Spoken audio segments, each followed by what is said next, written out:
County Board of Equalization final determinations meeting. Today is Tuesday, July 23rd, 2024. It's 1:00 p.m.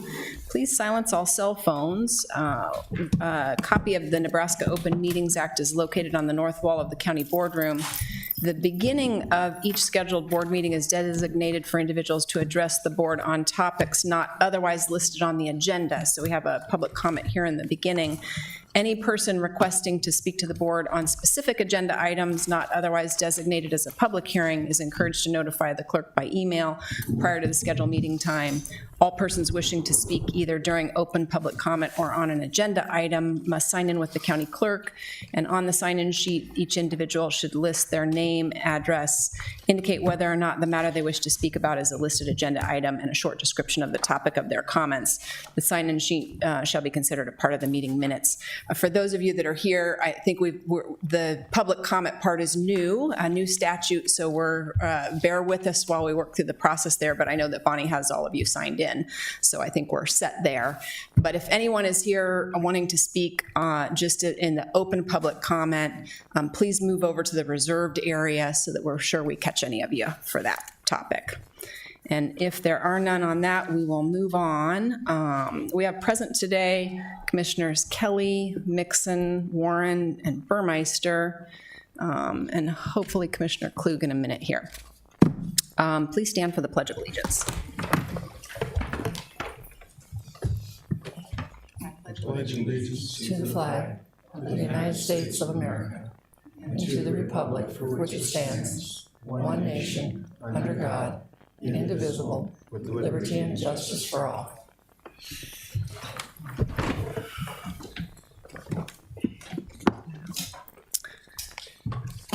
Okay, item number 4 is public comments. I don't believe we have anyone signed up for general public comments. Seeing none, we'll move on to the regular equalization agenda, item 5.1. This public hearing and board action, property valuation protests, Form 422, on residential, commercial, and/or rural properties, 2024-1 through 2024-939, excluding withdrawn, late, and duplicate filings, final determinations.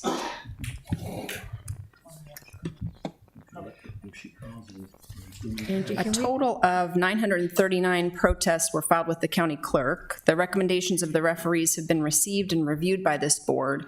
A total of 2 protests, 2024-66 and 2024-601, were withdrawn by protesters and will not be considered by this board. A complete listing of property valuation protests 2024-1 through 2024-939 is on file in the office of the county clerk. County Assessor Dan Pittman will address the board regarding evidence of record documents and official records on file in his office. Dan? Good afternoon. The county assessor carries out the mandate of the state of Nebraska through Chapter 77 statutes, Title 350 regulations, and 8 directives handed down by the Nebraska Department of Revenue, and then we adhere to results of clerk hearings. That'll be about the extent of my comments. Do any of the board members have any comments, concerns, questions for Dan regarding the protests or the referee recommendations before we get into the public hearing? Okay, seeing none, we'll open the public hearing. And then who do we have first on the list? Reeves. Okay. So, Mr. Reeves, if you're here for your public protest, if you'll come to the podium and give us your first and last name and your parcel number, that would help us there. Well, my name's Clayton Reeves. Off the top of my head, I don't know the parcel number. Why don't you let me read it in for you real quick, just so that we've got it. The parcel number is 011230053. And is there just one parcel? Yes. The protest number is 2024-795. Perfect. And then any comments you'd like us to know. And then if you could keep your comments to 5 minutes, that would be great. Absolutely. Basically, I'm tired of incorrect information being put forth to the referee by the Sarpy County Assessor's Office. I have submitted some information previously, and I've submitted a rather lengthy protest each year with documents addressing the issues with my property and putting them forth. So with the incorrect information, the history includes that they previously had raised the size of my acreage above the legal description, which I had to catch. They have raised the size of my outbuilding from 50 feet in length to 50.5 feet.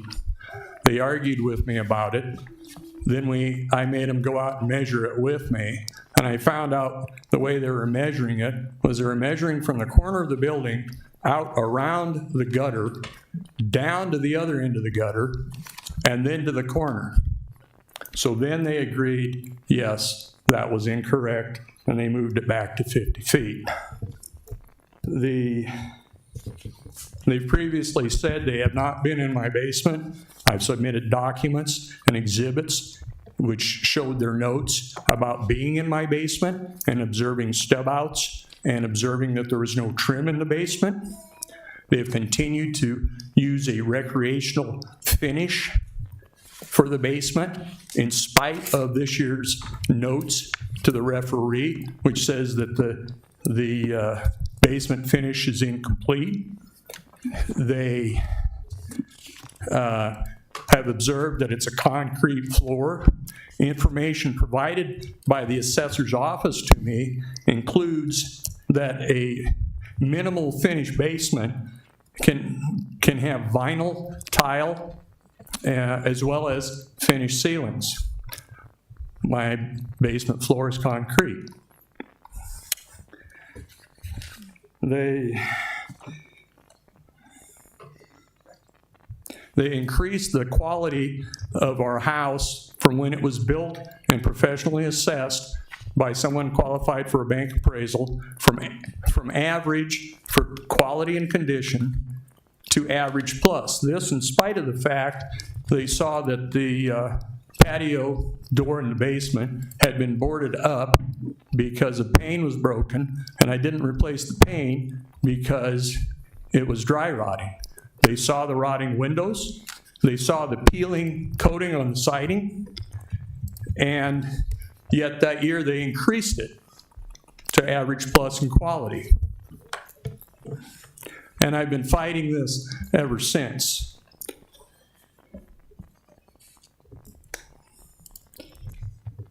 Currently, and in this year's assessment packet, they wrote how they had observed that I have a newer roof. That was in 2020, which is the inspection notes. And I want it noted that Jameson McShane, who's the appraiser on our property, has not been out to our property in spite of me meeting with him on 3 different occasions this year. But one of the things is they said in 2020 that I had a newer roof. Well, I don't know what that means, because when the house was built in 1997, it had a brand new roof, and it was average in quality and construction. Now, in Nebraska, I have had hail damage. The last time that roof was repaired was in 2010. I have the receipts here that it was repaired in 2010. Well, does that make it a better roof than when it was built?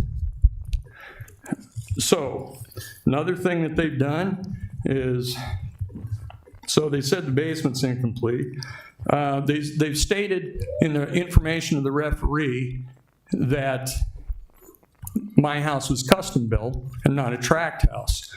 In actuality, my house was built by Highland Homes, which was owned by Ron Ewing.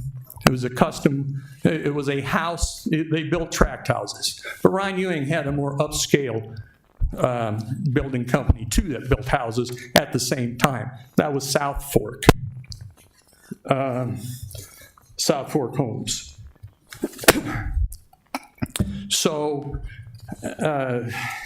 currently, some of the things that they have done, and I've actually cited Sarpy County Assessor Dan Pittman's house as a comparable.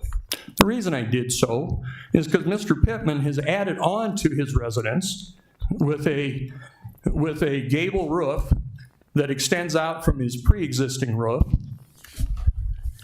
upgraded his siding from hardboard siding to permanent siding. And you know what happened to the quality of his home? It stayed at average. It did not increase. So I have submitted documentation. Oh, they also stated in their other 2020 inspection information that they didn't observe any damage to the siding of my outbuilding. Well, in the exhibits that I've submitted, the damage was to the ridge line. I also have a recording on my phone from Hard Steel representative that Ms. Moorhead from the assessor's office had called them and verified that it had not been repaired. So I'm tired of submitting documents, and the assessor's office seems to submit items that are just not true. They're inaccurate, and yet I tried to get the information before it went to decision, and I couldn't get it, but I did get it after, and the referee had upheld my, to some extent, my arguments and my documents and my exhibits. But next year, they'll put me back up at average plus for quality, you know, unlike the Highland homes that they cite. And then they won't address things that I've addressed and submitted to them and that they have access to and that they've acknowledged they have had access to. It's unfortunate, but it's a repeat. It's repeated every year. We're at time. Mr. Reeves, did you have some just final comments? I ask you to look at the procedures, and if people from the assessor's office submit false or incorrect information, that some action be taken against them as employees of the county. It's costing the county time and money to do this. Every referee has had a higher qualification and rating than any of the people in the Sarpy County Assessor's Office. Why do we have to start over at zero every year when mass appraisers or trainees submit this information to the referee? I thank the board. Mr. Reeves, did you have a request then for the value that you want for land improvements and outbuildings? Are you agreeing with the referees' recommended numbers for those, or did you have a different request? Well, I'd submitted ones that were lower, but I didn't get to address the false, incorrect information that was submitted by the assessor's office to the referee before he made his recommendation. So, I mean, I would ask for my numbers that were submitted, but I understand, you know, I didn't get to address that previously. For the record, can you tell us what that request is for those numbers? Do you have that?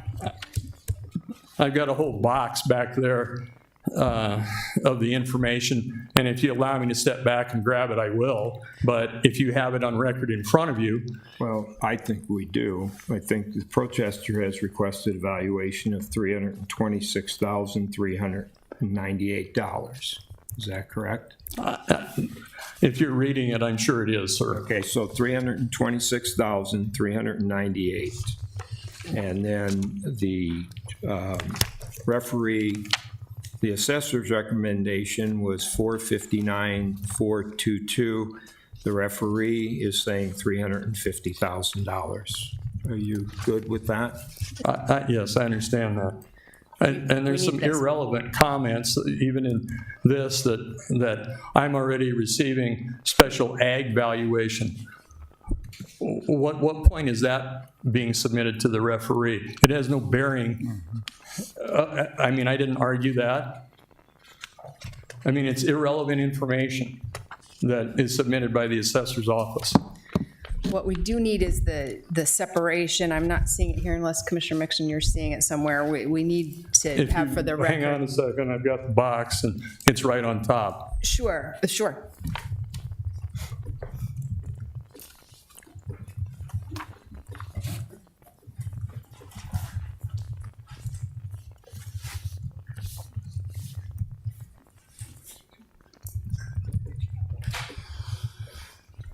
So we just need the breakdown of that number for land improvements and outbuildings.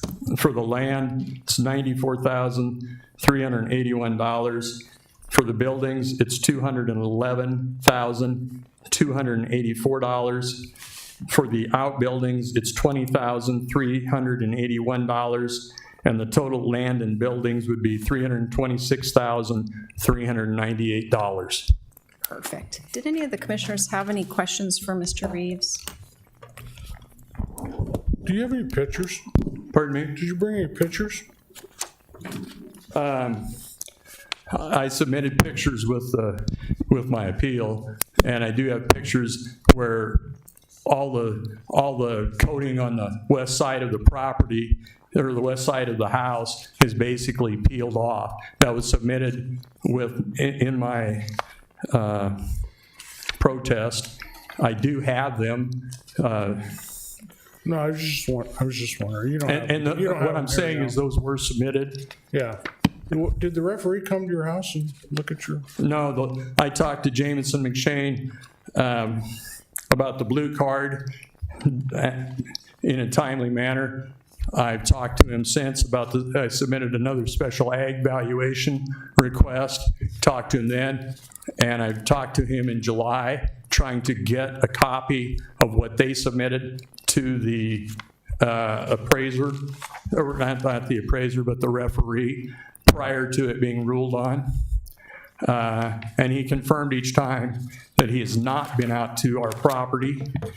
And Well, can you tell me what the land, the building, and the outbuildings were valued at in 2023 for your taxes?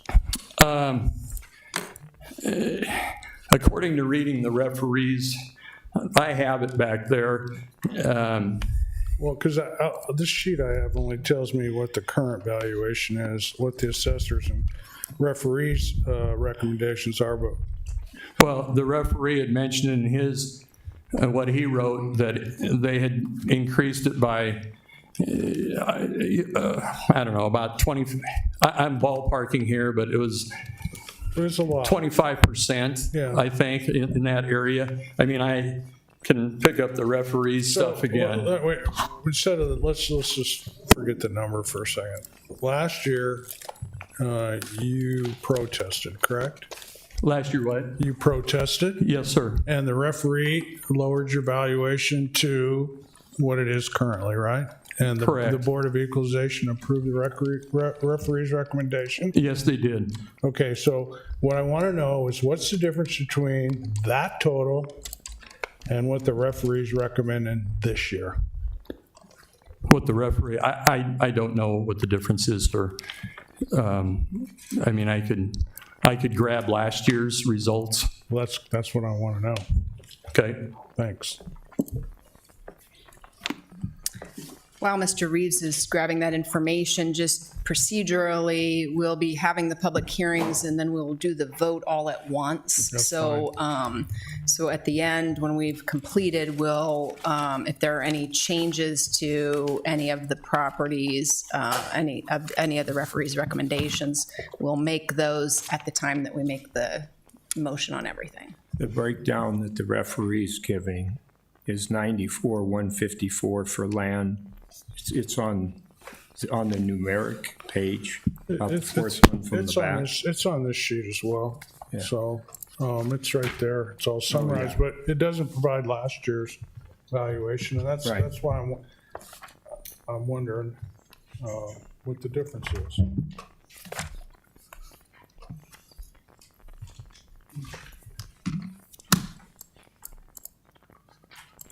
So while you're looking at that, I'll just make a general comment. In a lot of ways, this kind of reminds me of taking essay tests, in college. They're very subjective. One person sees average, the next person sees average plus. And there's really no wrong answer in defining why you came up with that determination, but a jump of 20-some% when nothing's changed seems pretty capricious and unreasonable to me. So that's why I want to know what last year's was, to see what we're dealing with here in terms of real change.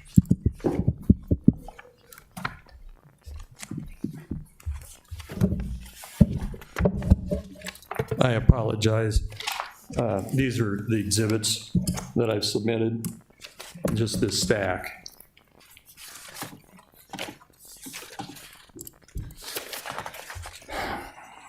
The 2023 final determination, which was Exhibit 79 in my protest, the protest number was 2023-793. The Sarpy County Board, the assessor had it at 400. I have a hard time reading some of this print. My age is 408,839.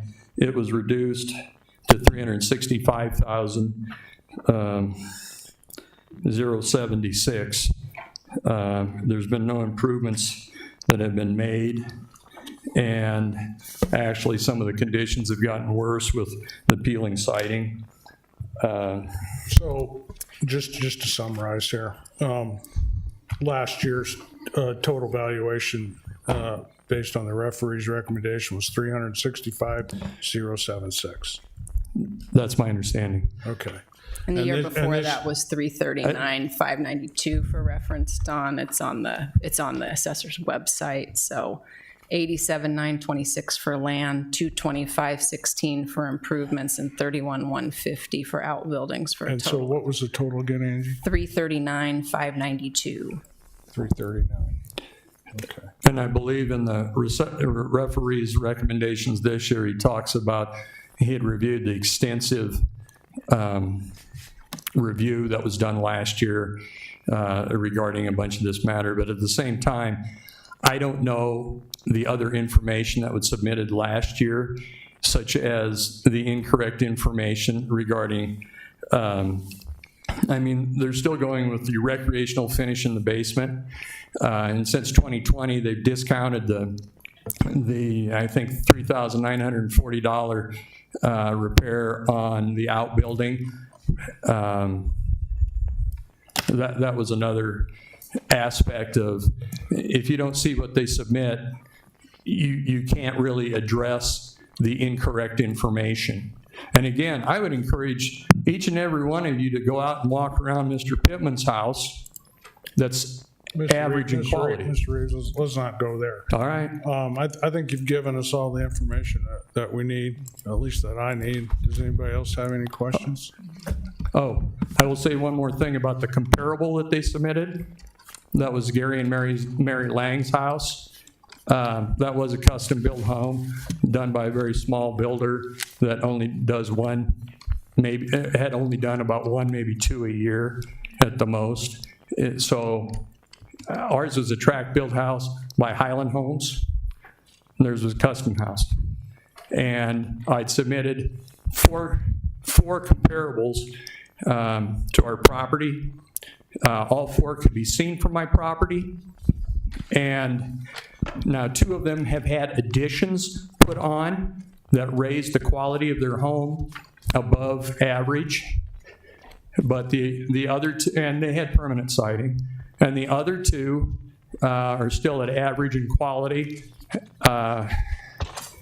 And my house does not, my house does not have house wrap underneath the siding. It's caused structural damage underneath the siding, rotting sheeting, which then all the siding has to come off to address it and take care of that problem.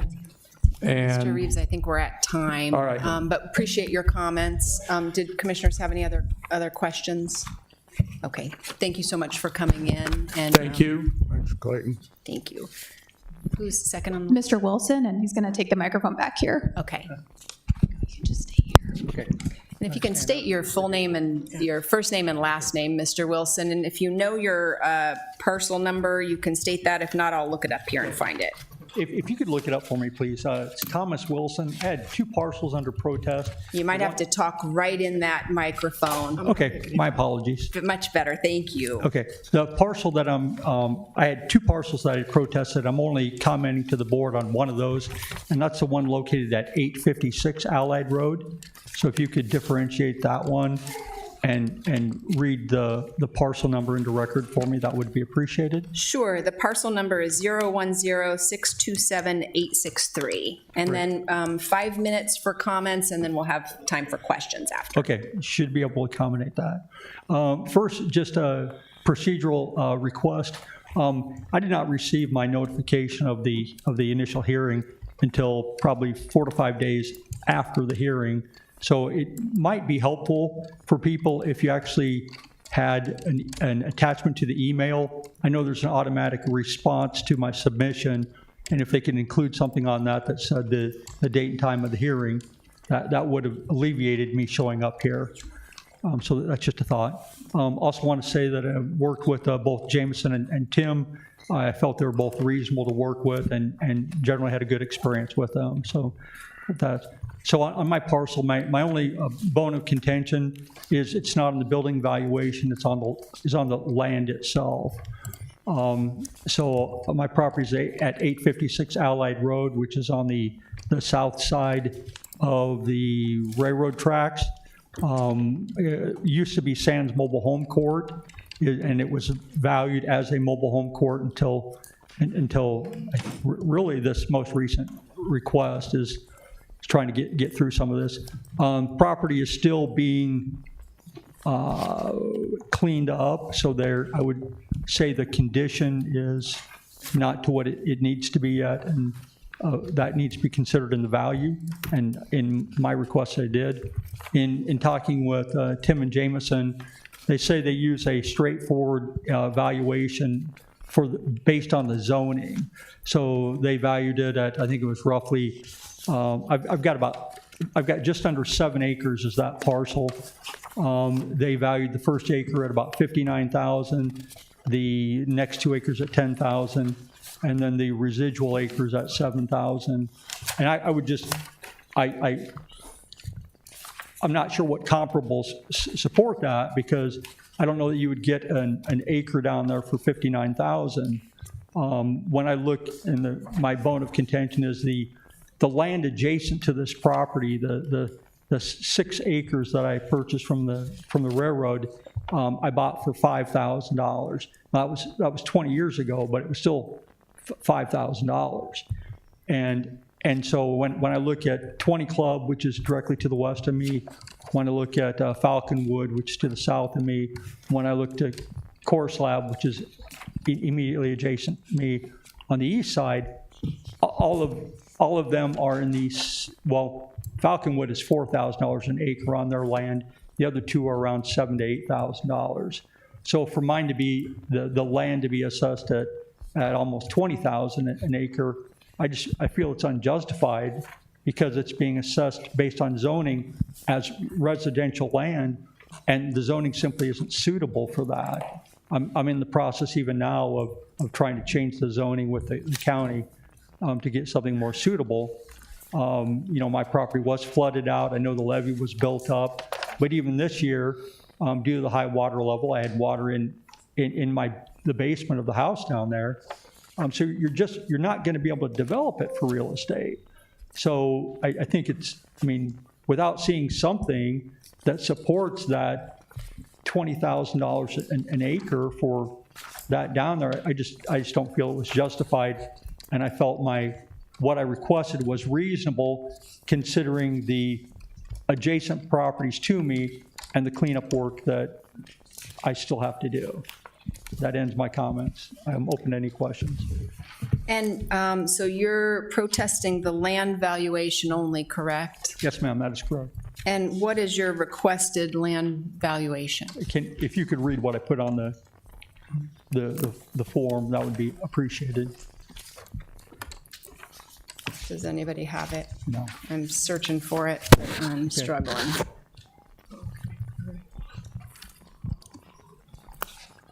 Okay.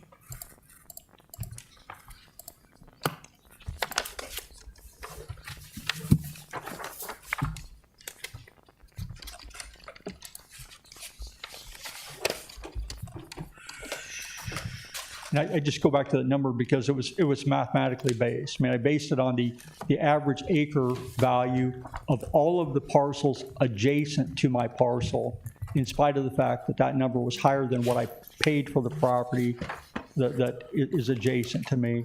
And then I did make an adjustment to that number for the cleanup work, which I've paid $20,000 in roll-off dumpster fees, roughly that, $15,000 to $20,000 this year alone, and still have more work to do.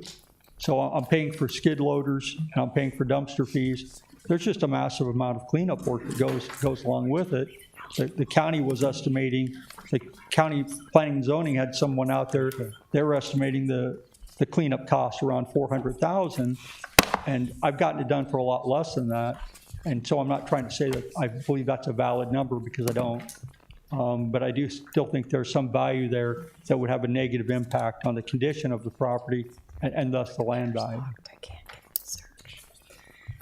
Okay, I'll be able to look it up here as soon as my computer decides that it's not Monday. So in just a second, I'll be able to read that into the record for you, what you requested there. Commissioner Burmeister, it looks like $32,000 for the land.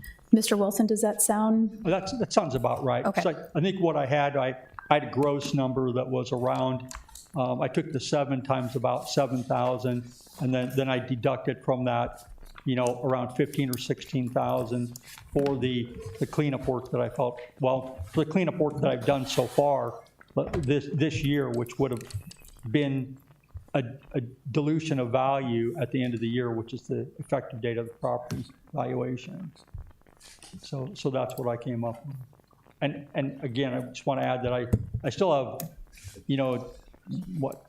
12 homes that I'm tearing down that are sitting there, that debris in the event of a sale would reduce the value of the property, because somebody's got to dispose of it. And that it does affect the value. Anyone have questions for Mr. Wilson?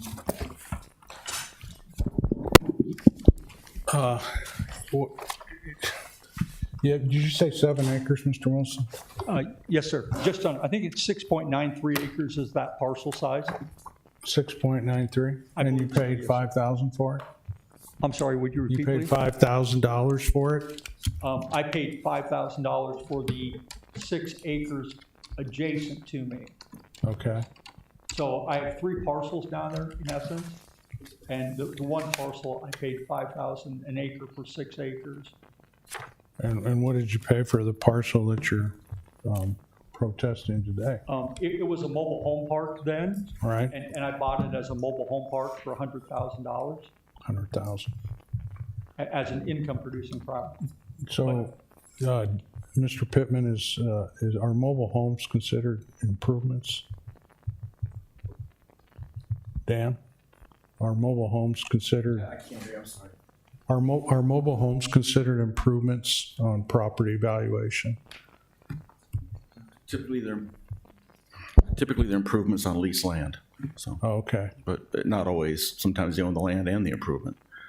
All right, thank you.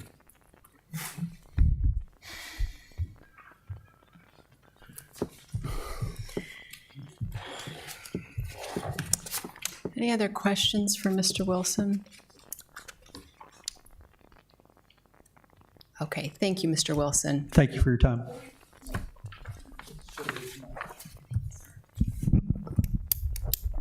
Okay, Mr. Green, up at the mic, please. Thank you. can state your name and spell your last name, and if you have your parcel number, that'd be great, or I can read it in if not. Certainly, my name is Rich Green, Greene. I'm with CBRE in Omaha, and the parcel number is 0115799607, and this is protest 2024-360. And this is a retail strip center at 3905 Twin Creek Drive. The referee had recommended a reduction to $1,246,688 based on the commentary that there had been an elongated vacancy and some obsolescence with the property.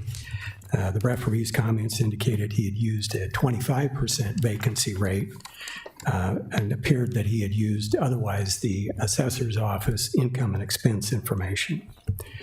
The assessor's comments indicated that they acknowledged the property is not stabilized due to a long-term vacancy, and they did allow a concession in terms of a higher vacancy rate when they calculated the 2024 assessed valuation. However, they still ended up increasing the valuation of this parcel by over 13%. The property has averaged an over 30% vacancy over the last 3 years, information that I had and provided to the referee. The property is being actively held out for rent with CBRE, my company, a commercial real estate company. And the property manager during the meeting with the referee indicated that they had one tenant move in, they paid 1 month's rent, and then they turned around and they vacated. And I think this is somewhat symptomatic of what you're finding with what I call mom and pop types of tenants in retail strip centers. It's very hard in the post-COVID economy to make ends meet, and it's even tougher for landlords when they continue to receive property increases. Now, this landowner at Twin Creek has 6 other parcels that are operating, and he did not protest those parcels. So I think this is just indicative of we've got kind of a property that even with marketing continues to be a little bit of a difficult property to get leased up. There was a comment by the assessor's office that they had used a full fee value versus a leased fee value. And I would submit that if someone were to come and look at purchasing this particular parcel, they would look at the operating history. They would look at the vacancy. They would take all that into account. And I appreciate the mass appraisal methods that are used, because there are, very significant numbers of parcels. But I also submit to the board that there we'd ask for an exception where we've documented continuing long-term and acknowledged vacancy on the part of the assessor's office in determining the valuation. So with that, I would ask the board to accept the referee's recommendation for the valuation on this property. And so you're not asking for a change, you're actually asking for acceptance of the referee's valuation? Yes. Sorry. You mentioned that, you're talking percent vacancy, or are you talking, because that's just like a strip, right? And there's like, what, about six or seven suites in that strip? Yes, there are, I believe, 6. So, but they're different sizes, right? Yes, depending on how they originally all kind of one size, and then they've been Then reconfigured. they've been configured. So based on the current configuration, the vacancy rate's about 35%, is that right? Right now, it is about 25% vacancy. The last 2 years, it has been at 33%. Is that an annual average or just a This is based point in on, time average? this is year-end reporting for Yeah, those. okay. And again, that 25% vacancy at January 1st has been modified because that tenant moved out. So we're back to, Yeah. if we're looking at it today, 33% Okay, vacancy. thank you. Thank you very much. Other questions for Mr. Green? I just, I see what what's on here, what do you estimate the value of the building to be? I'm not an appraiser, sir. I have a real estate broker's license, but I don't dabble in appraisals.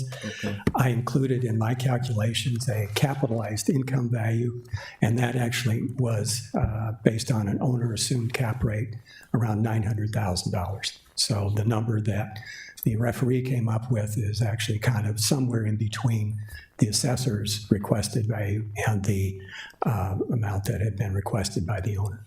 Okay, thank you. Thank you. Perfect. Thank you so much, Mr. Green. Mr. Patterson? Mr. Patterson, if you'd like to come up to the podium.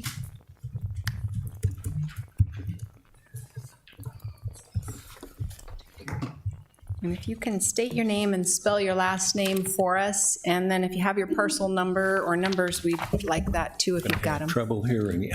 Okay, if you can state your name and spell your last name for us. Yeah, it's Ron Patterson, 22202 Arborist Lane, Gretna, Nebraska. And is that Patterson? Yes. Okay, perfect. 5 minutes if you'd like to tell us what you want to tell us. Pardon? 5 minutes. I've got 3 different properties. Okay, So, first, 2 of the properties are farms that I own. And the problem is on the home sites and the ag sites. Now, I met with the referee and went over about, I guess, 4 different farms. And basically, I didn't want to get into the $77,700 on a farm site. That wasn't really going to go anywhere, but there was some discussion on buildings and waste and things like that. But on 2 of the sites, something really disturbing showed up here a couple years ago. I would have the farm home site, which this year is $77,777. Maybe a year ago, I don't know what the number was, whether it was in the 60s. But here now I look down, in the beginning there would be the home site and the ag site. And then the ag site is based on a much lower number, and it still relates to how the size of it is. Okay, what happened is assessor's office slipped in another site and then applied the home site value to it. So that could kick it up maybe another $38,000, which didn't exist. It shouldn't have been there. Okay, in the past, the referees took it out. That was a no-brainer. Okay, this year, I emphasized with the referee about these miscalculations on these 2 farms. And I totally emphasized it because the other stuff really wasn't going anywhere and it didn't amount to that much. We looked at his computer and he pulled it up and it's there. But then he writes his report, and when he writes his report, he talks about the site prices verified by Turk or something. It talks about something else. But he leaves this big discrepancy out. He doesn't even mention it in there. It's not there. It should have been there. It absolutely should have been there. Now, on the first property is 0104-20754. And I submitted copies of where this had shown up in the past, but referees had corrected it. And all you have to do is look at And I've got it in there on 2022, 2023, 2024. And all you have to do is look at the page where the sites are.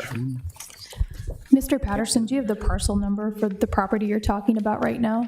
Pardon? Do you have the parcel number Need the parcel number? for the property that you're Yes. talking about?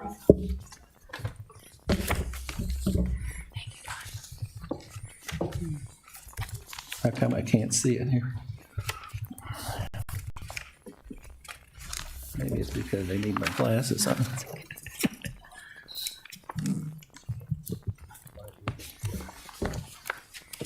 Okay, 0104 20754. Thank you.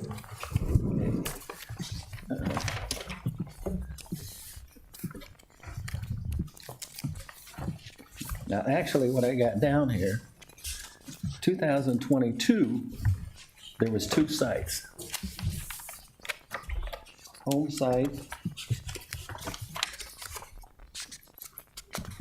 .63, 44,730.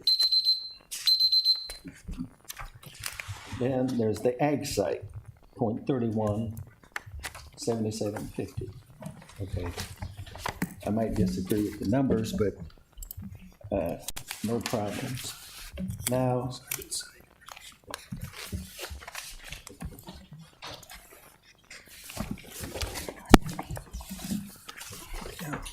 in 2023,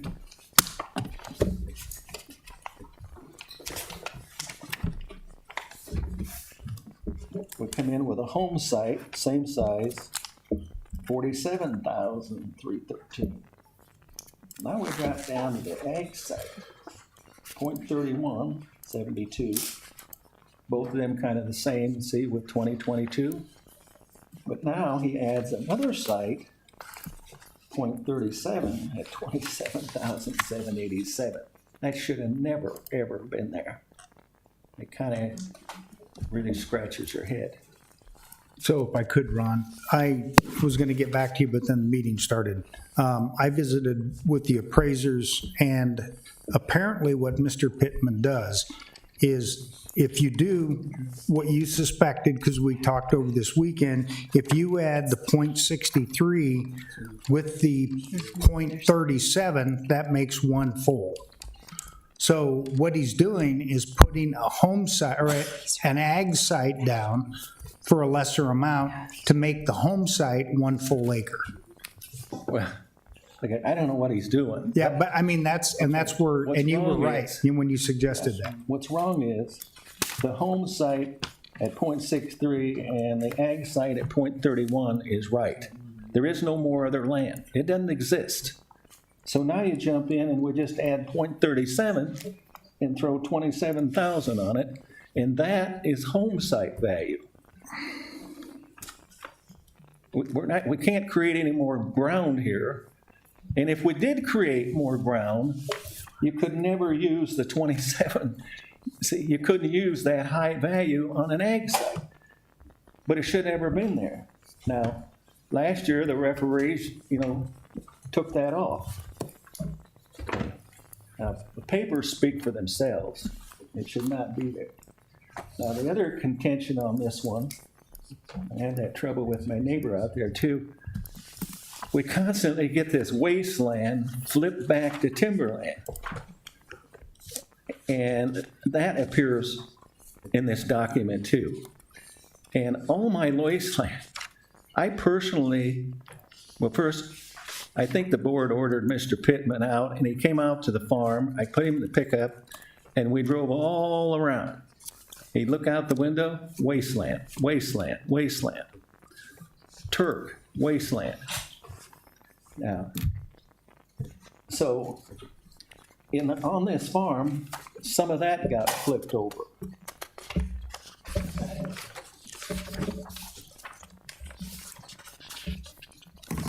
I'm gonna find the.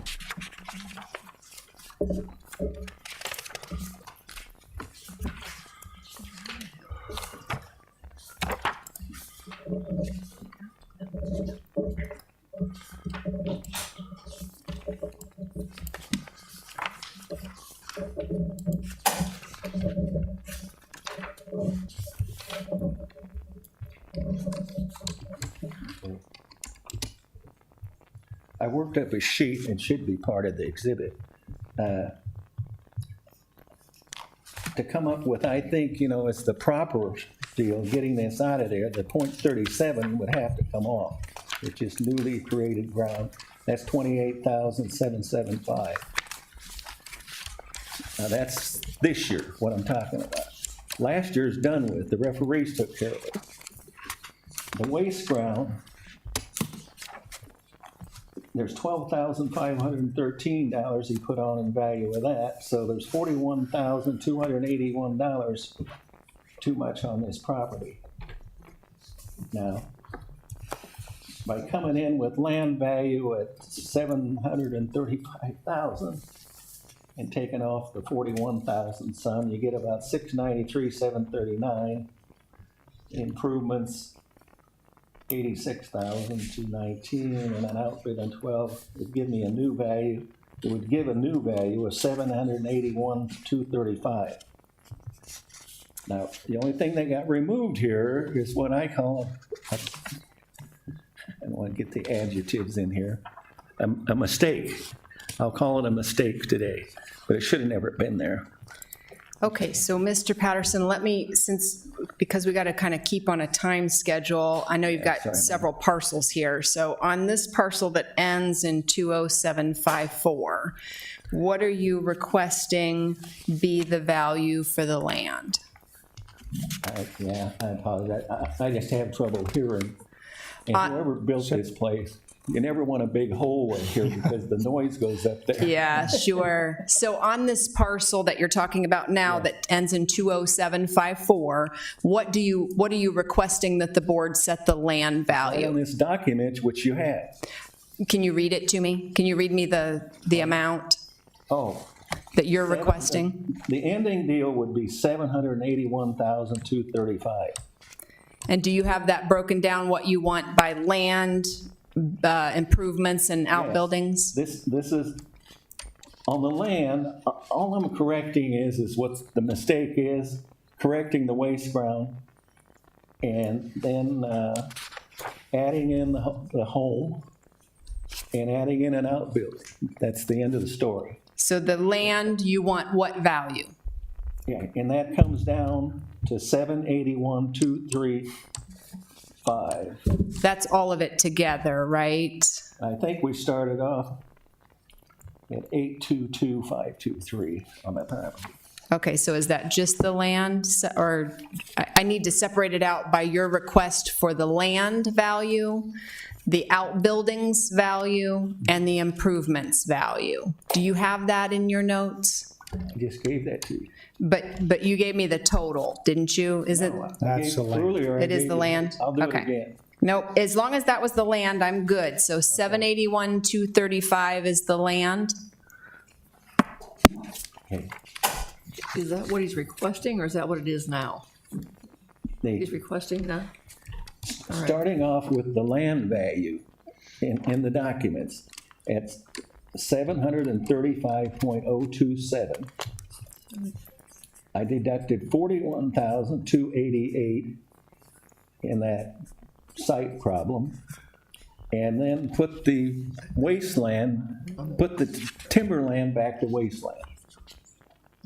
And that adds up to a $41,288 deduction.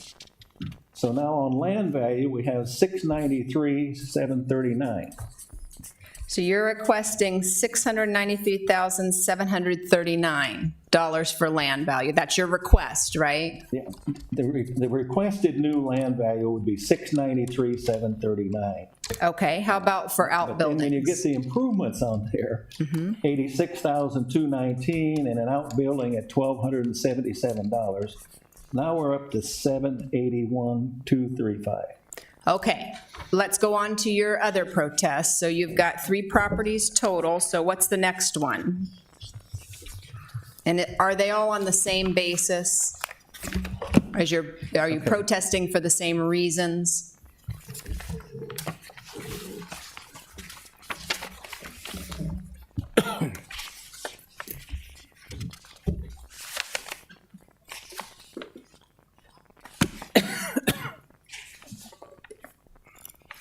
Okay, the next property is 010403329.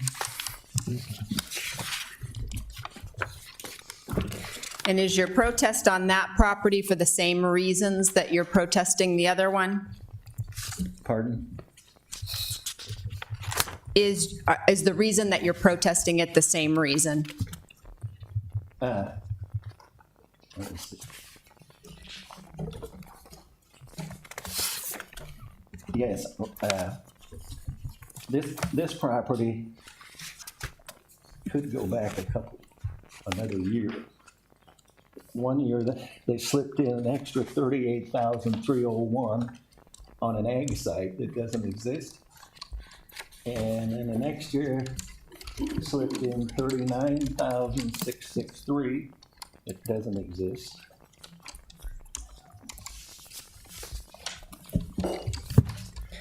So on that parcel, what is your request for the land value? Now again, unless you want me to go through each form and find the page and point out that what's wrong with it, where there's the home site and then an added in site using home site value, I can do that. I think what we want is your requested final, what you want the final valuation to be Okay, on this for one, the land. just getting that deduction off of there. I'm deducting the 39,663, which was where this little egg site was valued at 77,000 something.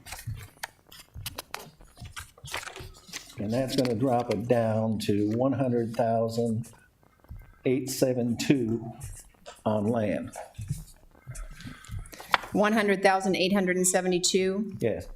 Okay, and how about the improvements? Now, house value, 89,182. And outbuildings? Outbuilding, 1,541, puts it at 191,595. House value is all screwed up, but I fighting over stuff. The roof is shot. There's no furnace. There's nothing, there. And here the depreciation. They come up with a new deal. What was the basis of the land reduction again? Pardon? You said there's $37,000 that isn't there, or was it is it timber? Is it waste? Is Okay, it, I want you to understand this. Let me find the. it's in this package right here? Okay, This is this is what yeah, okay. On the farm, that you got everything, that they can find, which is fine. Right. You go here to this page, Show me. and that's where they. Can you show me? Can you show me the page? Okay, it's the one with all the writing on it. This is where they calculate the land values. Okay, See, they'll go up there on the farming ground, like this place only has 13.2 crop acres. But they're assessing off of soil types, so some dirt's a little better than others. They'll list it, and then if they want to call some wasteland or timberline, they list that. But then you get down here to the site deal. We got .49 in a house site, 38,107. Okay. Now we move to the ag sites. You see that? Where it says sites? Again, it's tricky. So when you get into the home, and then they come down and total it up, it comes home use total 38,107. Now we move down to the ag sites. Currently, I think they're using 22,000 something on ag sites. Okay. Here, we got a half-acre ag site at 39,663 that doesn't exist. That is based off of the 77,000. To get that number on that size of property, It's based off, that's home site value. That should have never been there. Then you have another site, a .13, see, at 2958. And that is probably corresponding with the 22,000. I didn't do the math on. But now this has been going on, but the referees were correcting it. But this referee, he didn't correct it, but he didn't even mention this when this was a strong emphasis from me that there's something wrong here. So it's not in his report at all. So that's why I'm taking that out of there. It doesn't belong there. And that's what calculates then up to the numbers I gave you. I think I gave them to you. You did. So we have the numbers on this one. Any questions on this one? Okay, let's go on to your next one. What number are you doing next? Okay. You see it, Mr. Kelly? Yes. Okay. To me, it's kind of disturbing. Now, I have one track left. 4262? Pardon? 4262? Let me get the number off of it for you.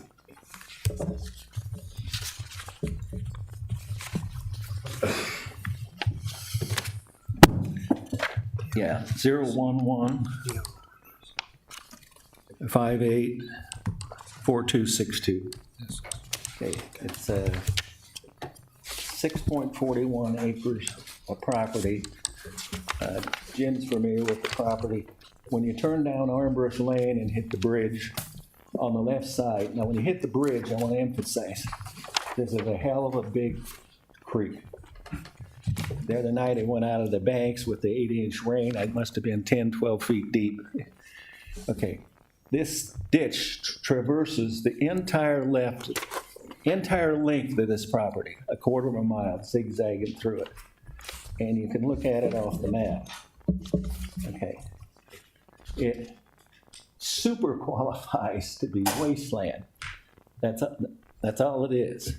It also has a conservation easement on it, signed by the county board, where you can't cut the trees.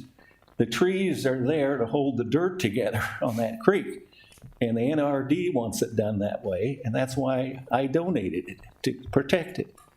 And so what did is he flipped it to timber 2 or some damn thing and does it every year, and then the referees put it back to waste. So now this referee, now he just left it there. It's like there's trees there. Well, there's a lot more than that to this wasteland. The farmer, to pay these taxes, I gotta get it out of the dirt. I gotta raise the corn and beans from what I can get. I can't, and that's how, you can't get anything out of these trees and ditches in that entire country down there, which some of you may be aware and some aren't. Jim's well aware of it, he grew up there. Everything drains to the river and then goes clear back up to Flug Road. And there's ditches and canyons and head cuts you would not believe. I know where there's some 70-foot head cuts, if you know what a head cut is. It's where she drops off and takes up. And the farmers are farming in between, the hills. But today, everything's terrace, no-till. The soil is good, but you have to take care of it. But we have a lot of wasteland that pays no taxes. Example, the first property, 171 acres. I got 120 crop acres.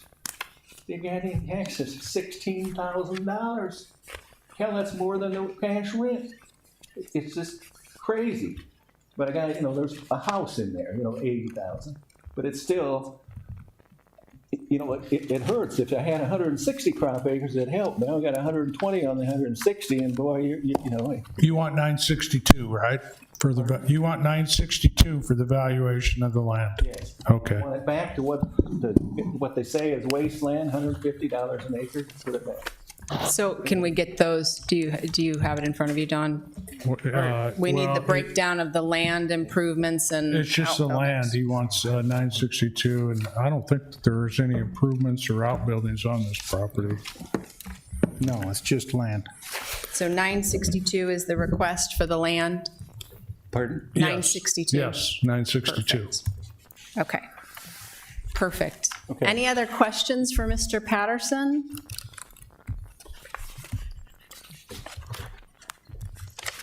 Thanks for coming in. Okay, thank you so much. Thank you for coming in. Yeah, you bet. Thanks for your work, Ron. Okay, we'll see you. Thank you. Thank you. Questions for anyone on this particular set of parcels?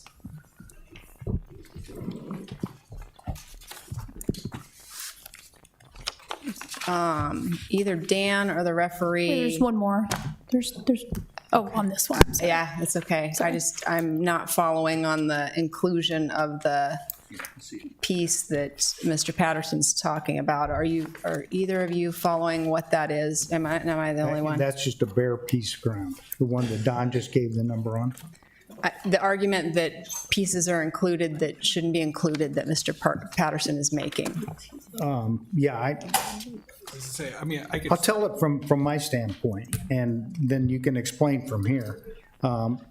Apparently, there's a home site value, and then there's a site value. And according to Mr. Pittman's office definition on the site value, a site is it shall be all land which is not agricultural or horticultural within an agricultural or horticultural parcel.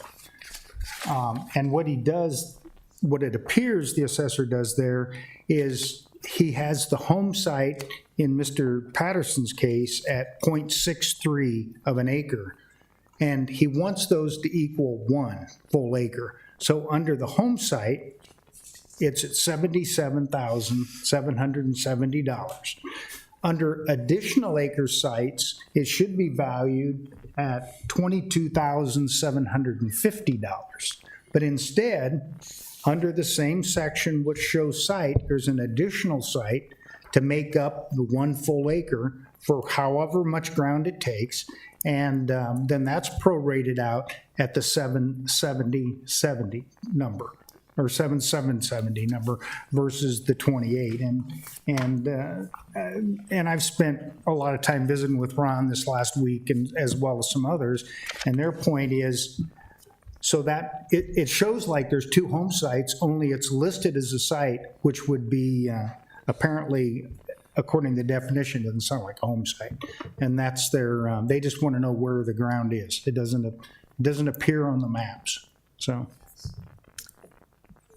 Did you all have insight? And then Dan, I'll give you an opportunity if you're interested in giving next. I'm happy to kind of share like our experience. And so basically visiting with the assessor's office, they expressed that when you have a farm and there's a home site to it, am I too far away? Sorry. When there is a farm and there's a home site to it, there's the residential, essentially the acreage component to be factored into this with the surrounding farmland. And so with their models stepping outside of these immediate metropolitan areas so as to not be impacted by development paths, they've done the analysis of farm sales in surrounding counties and have determined the allocation for the different types of ground as identified on those properties. So that kind of sets their basis for these values.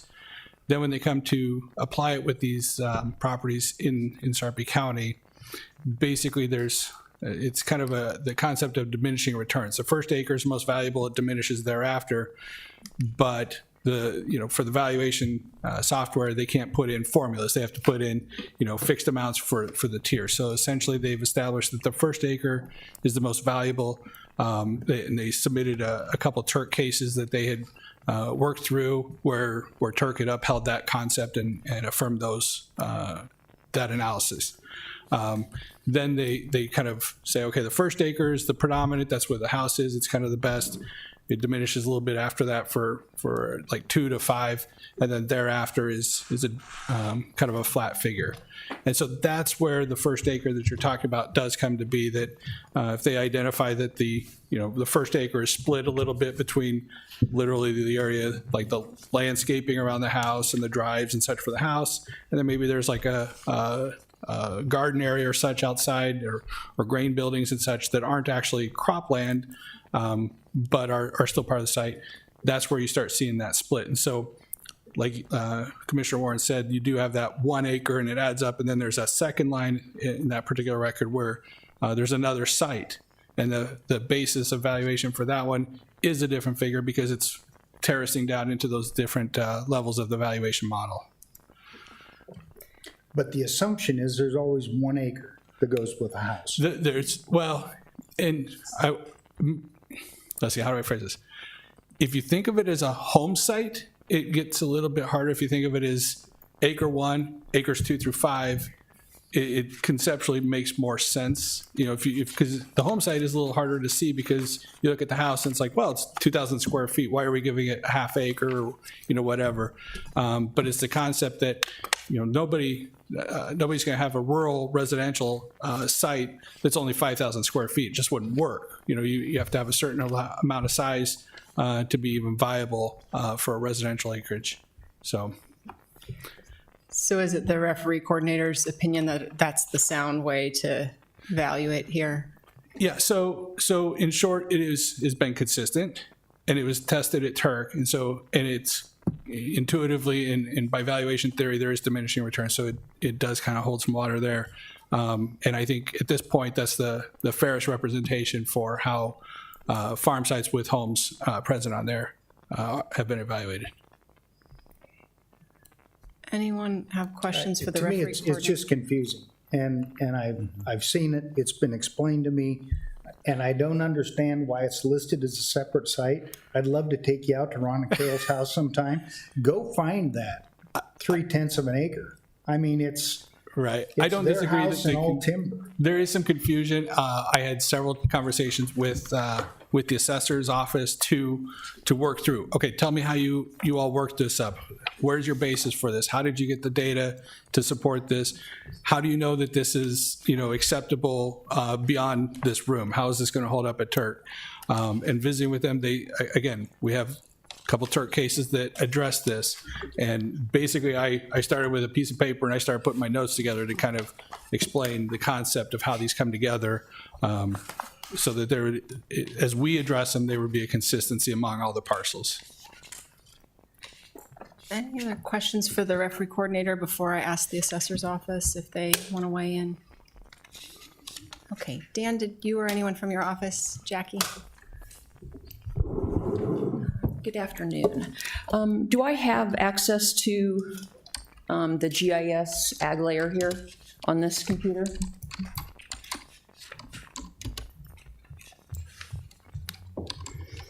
I have a printout of one of the parcels of Mr. Patterson's to kind of show you exactly what's going on with the, that's the BOE application. I just need GIS, just.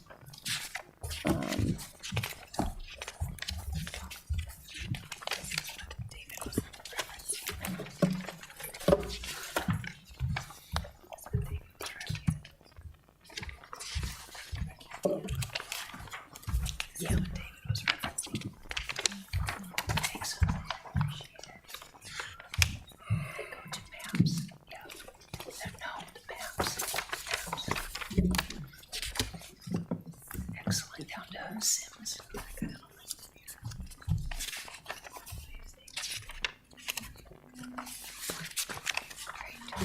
got it, thank you very much. All right.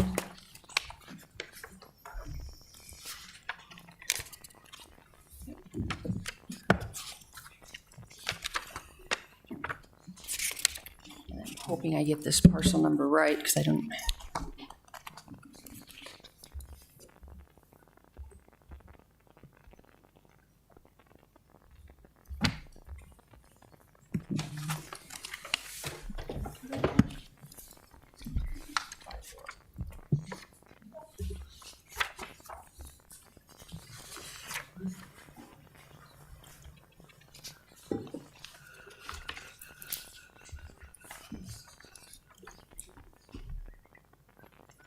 Okay, this is parcel number 010420754. And I think the concern is about the sites. So I'm zooming in right now on those sites for this parcel. Okay, and so what you can see on here is the actual home site, which means where the house sits and where the yard is. It's where it's mowed. And so what we have to do for state reporting for schools and everything else is report just where that home site resides, just the home site. But we know on all the other statutes, what we have to do also is delineate what is not ag use. And so it's all site right here. Yeah, you can see my arrows. So we've got the house and the buildings and the non-ag use. This is all site right here. So for state reporting, the home site where the house is delineated out. So that's 0.63 acres.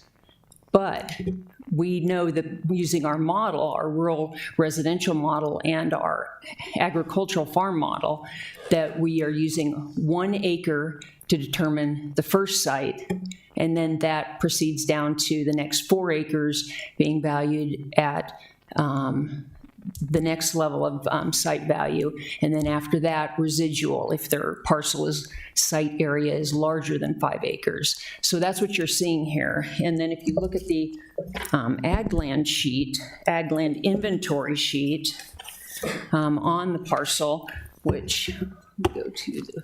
Can you point on that map to where the 0.37 acres are? That is in with the 0.66.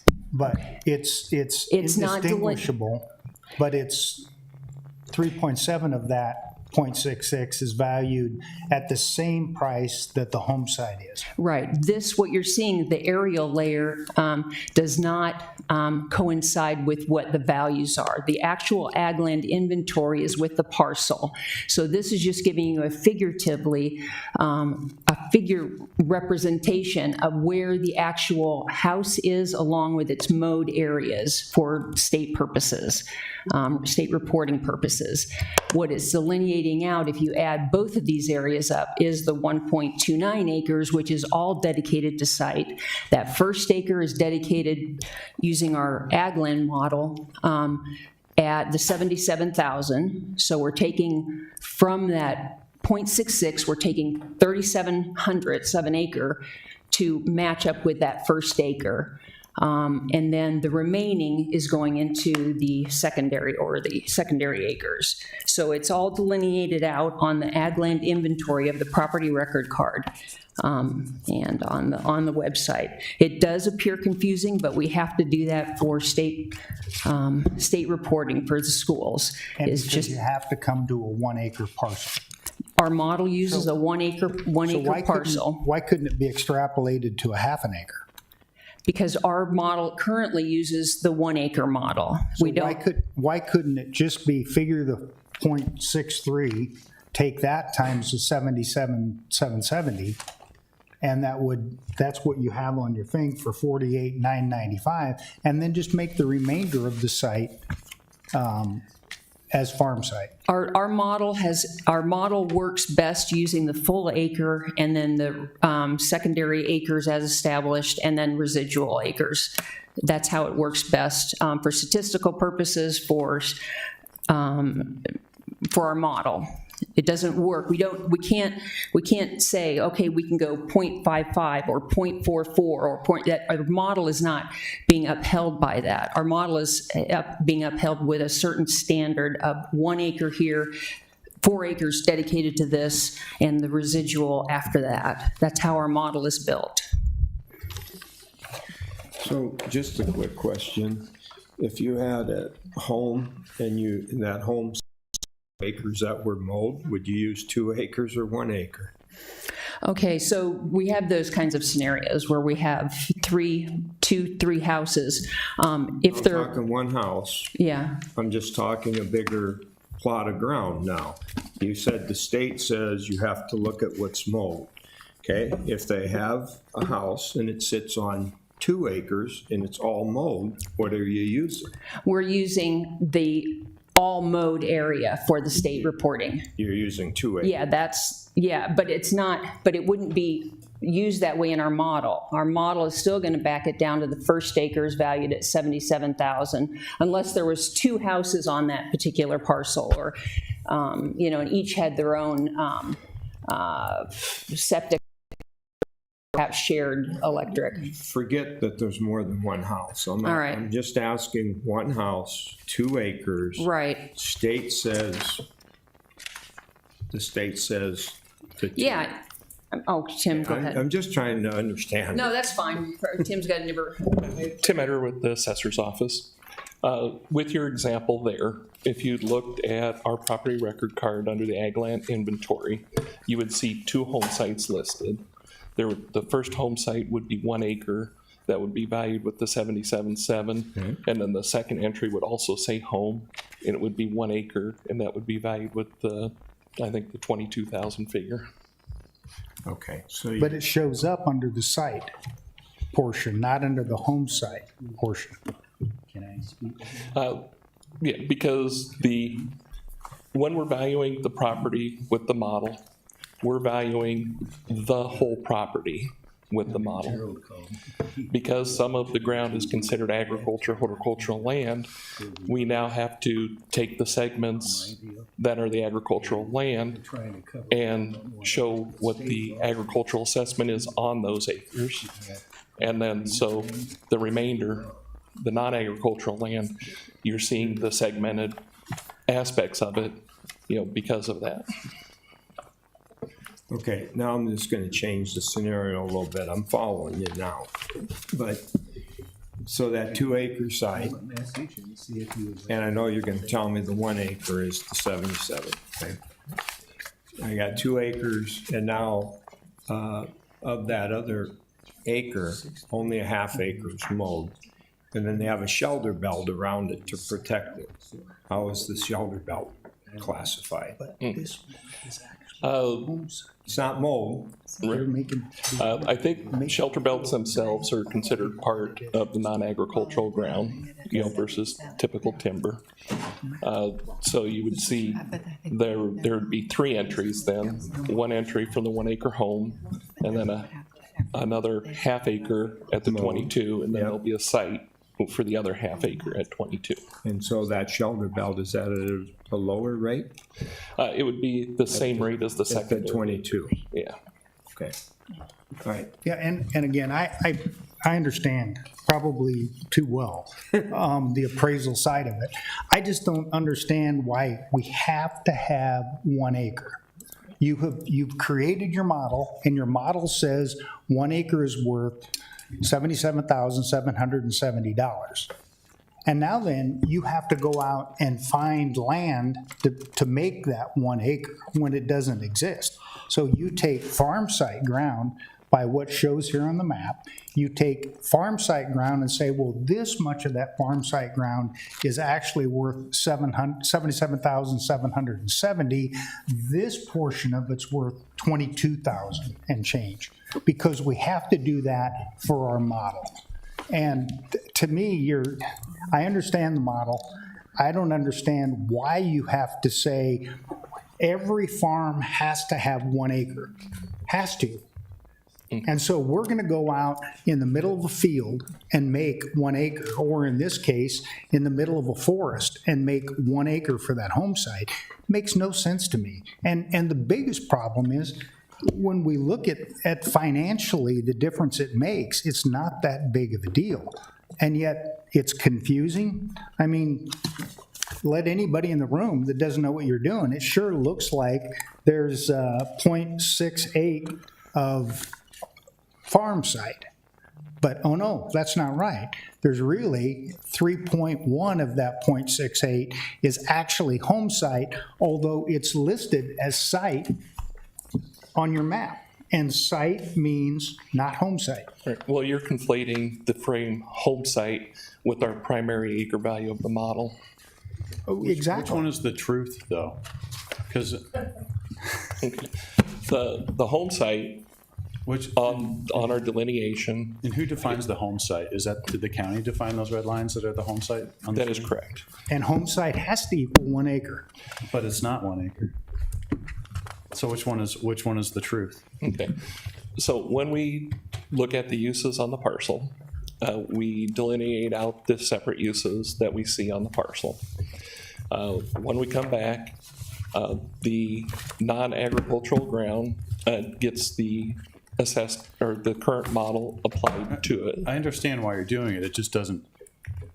Right. It's like you're making it fit the model when it doesn't. When reality does not fit the model. Right. Well, see, I keep hearing that our model, the first acre of our model, is called the home site. Which doesn't exist. It's not called the home site. It's the first acre.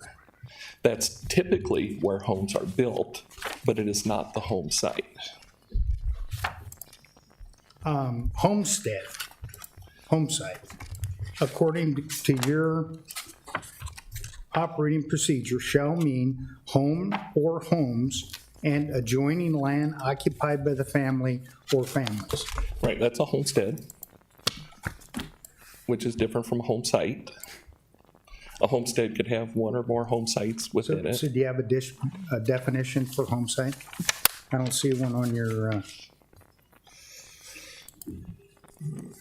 The home site is the physical residence and the land used to support that residence, which is typically the driveway, the mowed yard, where the septic and well fields so are. it shall mean land continuous to a farm site, which includes inhabitable residence and improvements used for residential purposes and which are located outside of urban areas.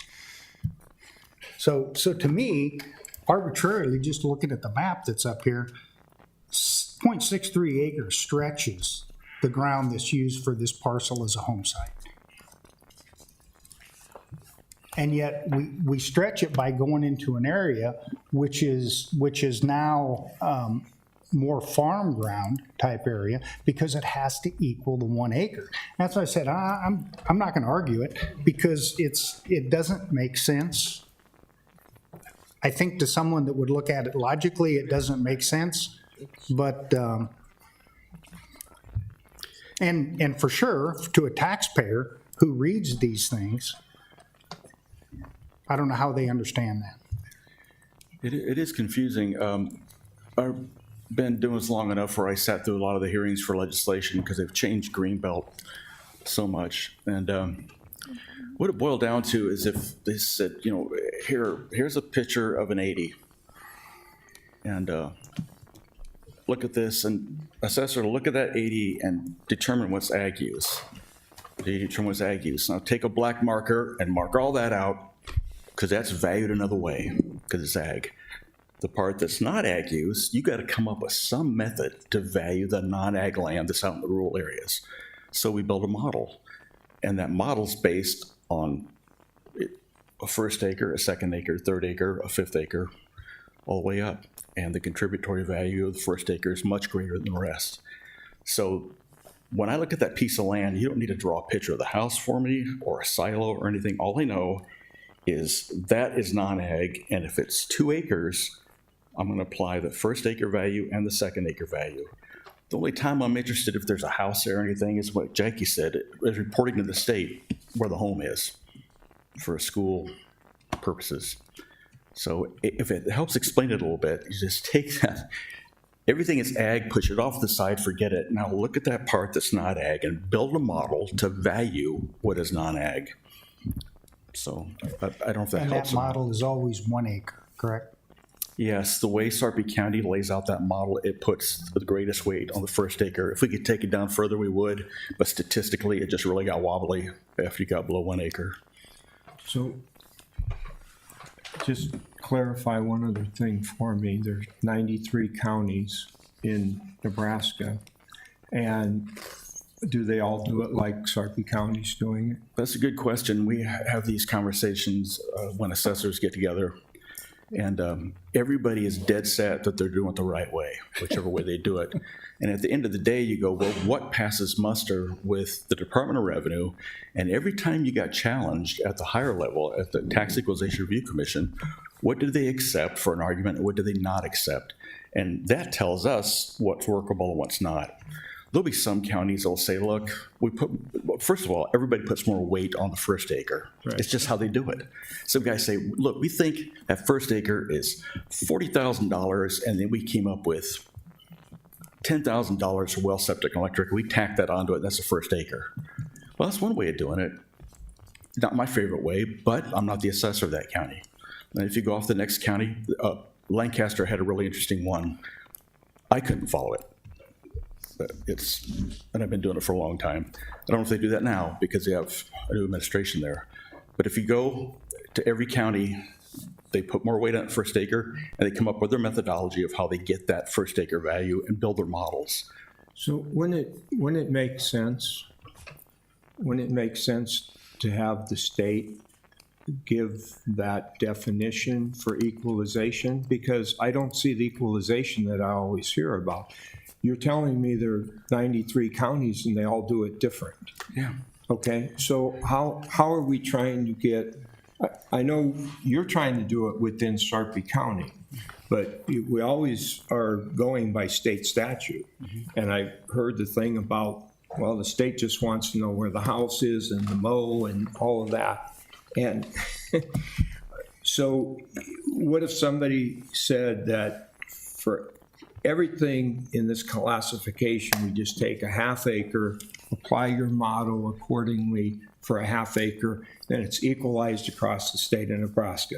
Is that just too much common sense, or is that just, I mean, it's so subjective, but I always hear equalization, and I keep saying, there's no equalization. You try, but we're flawed. This is so flawed. Yeah. And so anyway, I'll let you go. Sorry. Across county lines, there's a problem with equalization. Within the county and your different jurisdictions, that's where we're called upon, each assessor's called upon. Is it possible to come up with a dictated methodology for all counties? Probably so, because you see that they've done that with other things. The discounted cash flow analysis for people to own more than one lot in a subdivision, they came up with a methodology for that. So you think, yeah, they could do it. The last meeting I attended trying to come up with some commonality was in 2001. And Sarpy County and Washington County were the only counties that would even speak about the problem and possible solutions, and no one else showed any interest. And that was a long time ago, and no one has brought that up again. So I appreciate those comments. I'm just, okay, better move on. Thank you. Can I make a comment? If you have a brief one, Mr. Patterson, sure. Come to the podium, please. Come to the podium. I had to leave here in a second. Then somebody called me on the phone watching what was going on. I had to get back here. The law is up to 1 acre, up to 1 acre. You can have 3/10, a half acre, whatever, and then you math it out. It isn't that we're going to get that acre. Now, they devised a scheme on my papers. We'll put 35,000 or 38,000 on one part, and then we'll slip it down over here and we'll add in enough to bring it up to 77,000. You know what I call that? Fraud. That's what I call it. Okay. I've looked it up in my Black's Law Dictionary, and the paper is fraud. And now, your question on coming up with this crazy stuff, this has been going on for years and years and years. When the legislature made that change, they never fathomed this model business and that. The only thing that happened in the beginning, Mr. Pittman used a lot in Thousand Oaks, I don't know, 30-some thousand, and then doubled it. And that created a firestorm. There was meetings in Springfield. This place was packed. He might have been here. And what the hell's going on? Well, that came out. The legislature, I believe it's Abby Cornett, she was the head of the Revenue Committee. They put a bill through called the Pittman Bill. You can't use, we never changed the definition of that farm one damn bit. It's agriculture. So now we have to create a Model C off of agriculture. Now, I should have made a copy of the Vinduska opinion at Turk. Now, I think we have that, Mr. Patterson. We've got the Vindeska opinion. We're close on our time here, so we've got to move on to our next listen, I appreciate protest. that, but I don't want to hear this business like I'm going to get 77,000 one way or other out of that farm. I'm going to stick it here and I'm going to stick it over here on the side and add it together. That's not the law. That's wrong. Thank you. Thank you so much, Mr. Patterson. Who do we have next, Bonnie? Tompkins? Tompkins? You'll come to the podium and state your name and spell your last name, and if you have your parcel number, that would be great.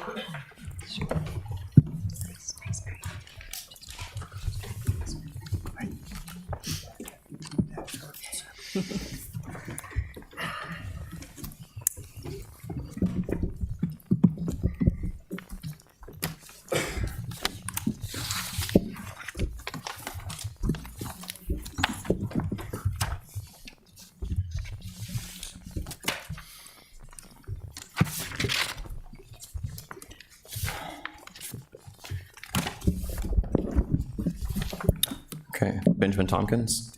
My last name is spelled Thompkins. Perfect. And do you know your parcel number? I do not. Would it be on the? Be a 01010. Oh, you mean the property number? Yeah. Well, I have a request. So I've got let me see. I've got 1, 2, 3, 4, 5. I've got 6 protests. And 4 of them are alike, 2 of them are alike. And I would like to start on the 2, the least value, and that are alike, and then go on to the others, if that's okay. Okay. Do you I have? brought 3 packets of evidence, but I also sent it in today to the county clerk or the SRPBOE. Wasn't sure if they'd be able to electronically put it up there for y'all or not, but I have 3 copies I can give out. Okay. Yes. Yeah, Okay. that's fine. Sure. Angie, when you get done, just make sure I get a copy. Okay. And is it under, did you say TOMP or TH? HOMP? And is that what the property is under? No, they'll all be under Walmart. Walmart. Yeah, I'll Okay. explain that. Thank you. Take one down here.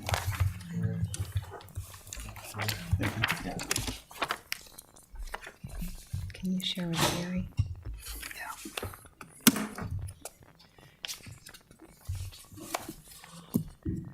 Okay, so I show one protest for 11350 Wickersham Boulevard. Is that? So this one would be, we're gonna have protest 2024-844 and then 843. Okay, so, One's at 2109 Town Center Drive and the other one is at 9460 Giles Road. okay, so, and which one are you starting with? Those 2, that's the Okay. same, yeah. So 9460 Giles Road is parcel number 011593154, and I'm sorry, what was the other address? 011592807. Okay. Okay, go ahead. Sorry. Okay, let's see if I can get this. All right, so my name is Benjamin Tompkins. Me and my associate, or our associate, my colleague, Fran Boas, traveled with me from Bentonville, Arkansas. We both work for Walmart Corporate. We work in the property tax department.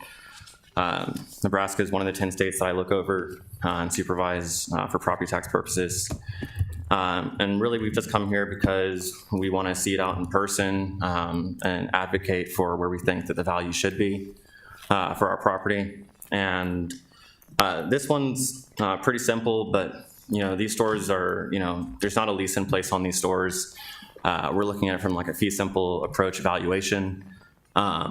These particular ones, it's not too difficult. I'm going to be looking to seek the referee's recommendation For these, what I submitted was sales, and this is going to tie into my next protest as far as how my methodology for how I'm looking for sales.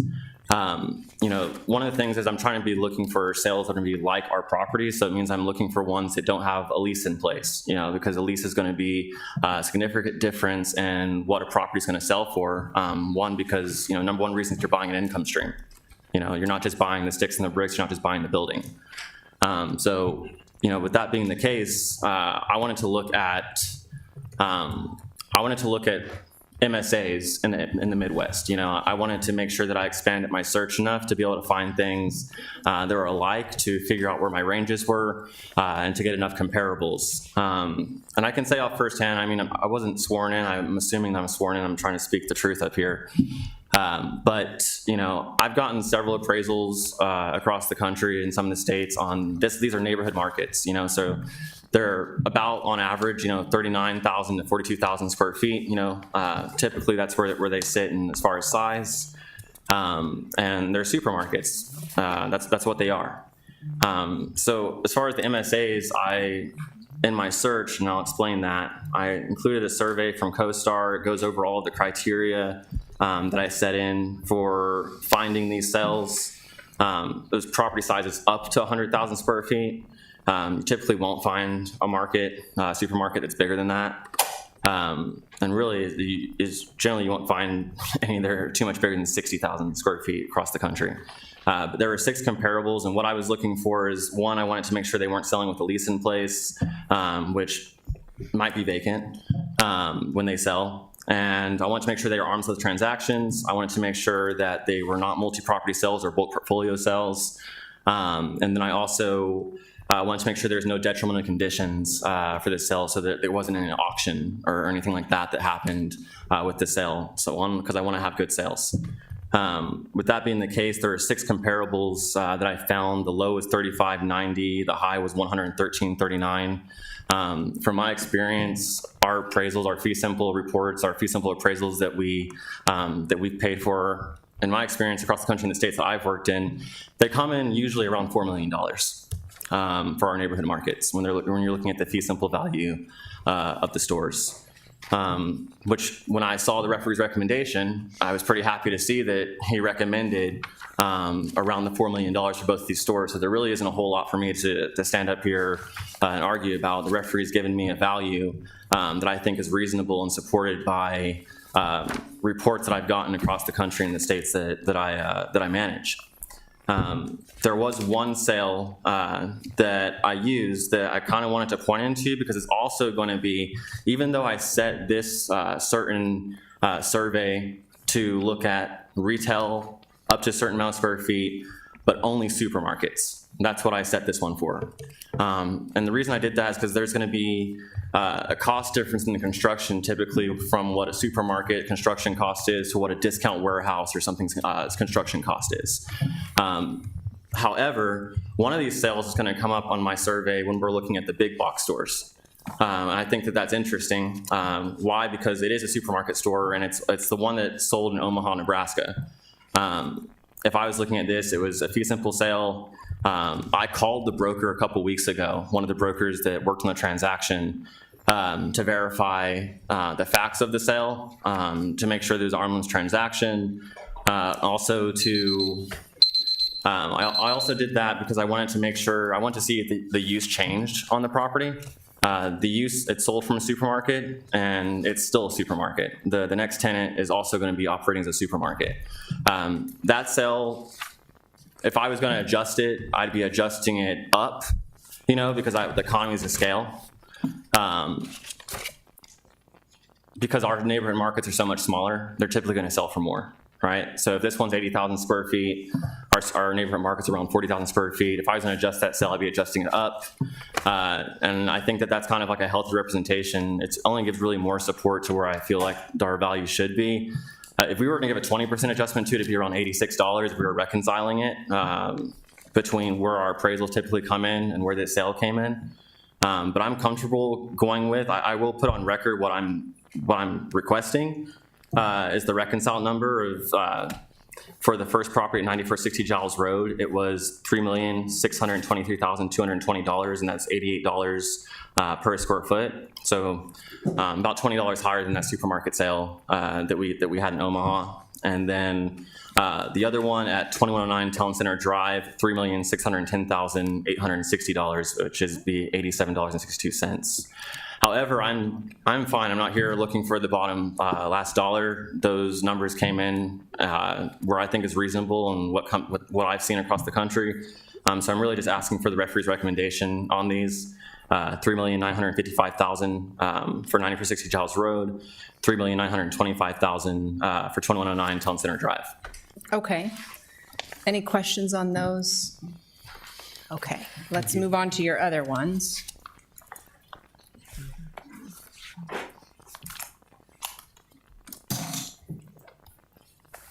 It's lengthy.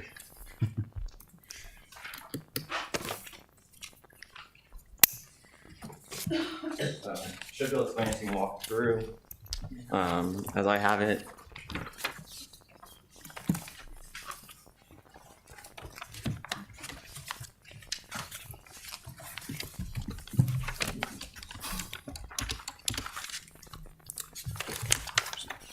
So what I'm going to go through is the first part of this packet. It's going to have my general, the way that I have this whole appeal packet set up. You have a question? Yeah, can we identify which parcel numbers we're talking about here? It's 011592204. If that's correct, sometimes the my Excel stuff I get lost between windows, but 11350 Wickersham Boulevard. Okay, and is it just that one? This is the first one, but this is the overall argument, which I'm fine. I'll explain this one, and then I'll give you all valuations or requested values for the rest of them, if that's okay. Okay. So the first summary page is going to be the summary basis. This is going to outline, the owner's opinion of market value is the fee simple, market value in exchange of the subject real estate, and establishing a fair and equitable valuation for property tax purposes. The value of the tenant occupant should not be considered. Therefore, this review of the subject properties as if the property is available for sale and new occupancy. With this particular one, I had an independent fee appraisal that's performed on this property. I had that performed as of the valuation date 2023, so the previous year. And so really this report will be summarizing those findings, those value conclusions in the report. And from my recollection, I did submit the appraisal to the referee. So that should be on record. I didn't see the point of bringing a 100-page document up here for y'all to peruse through. Thank you. You're welcome. So, the data is going to go through the year built, the property identification number, building area, acreage, prior year's valuation, current tax roll preliminary value. For the most part, these properties remain unchanged from year to year, and I know that that's a point of emphasis. Did your property increase year over year? In most cases, these did not increase year over year, but this is a culmination of my efforts since I took over Nebraska a year ago, and I'm not just doing blanket appeals on every property in Nebraska. I'm doing appeals on properties that I feel like were unfairly and inaccurately assessed. And so, those are the ones that I feel like are worth coming out here for. With that being stated, the requested valuation was the value conclusion of the fee appraisal that I ordered, which was $7,630,000, otherwise $49.02. And like I'm saying, first off, my background is that I'm not an appraiser. I worked at the county appraisal district. When I started my career, I worked 4 years as a consultant, working with property owners. Then after that, I did appraisal work for an audit consulting firm for mergers and acquisitions. And then I did this, but I'm not an appraiser. I'm just using my prior knowledge and advocating for my company to try to get us accurately assessed. So I'm not saying this as an appraiser. I'm saying this is someone who is knowledgeable with real estate valuation.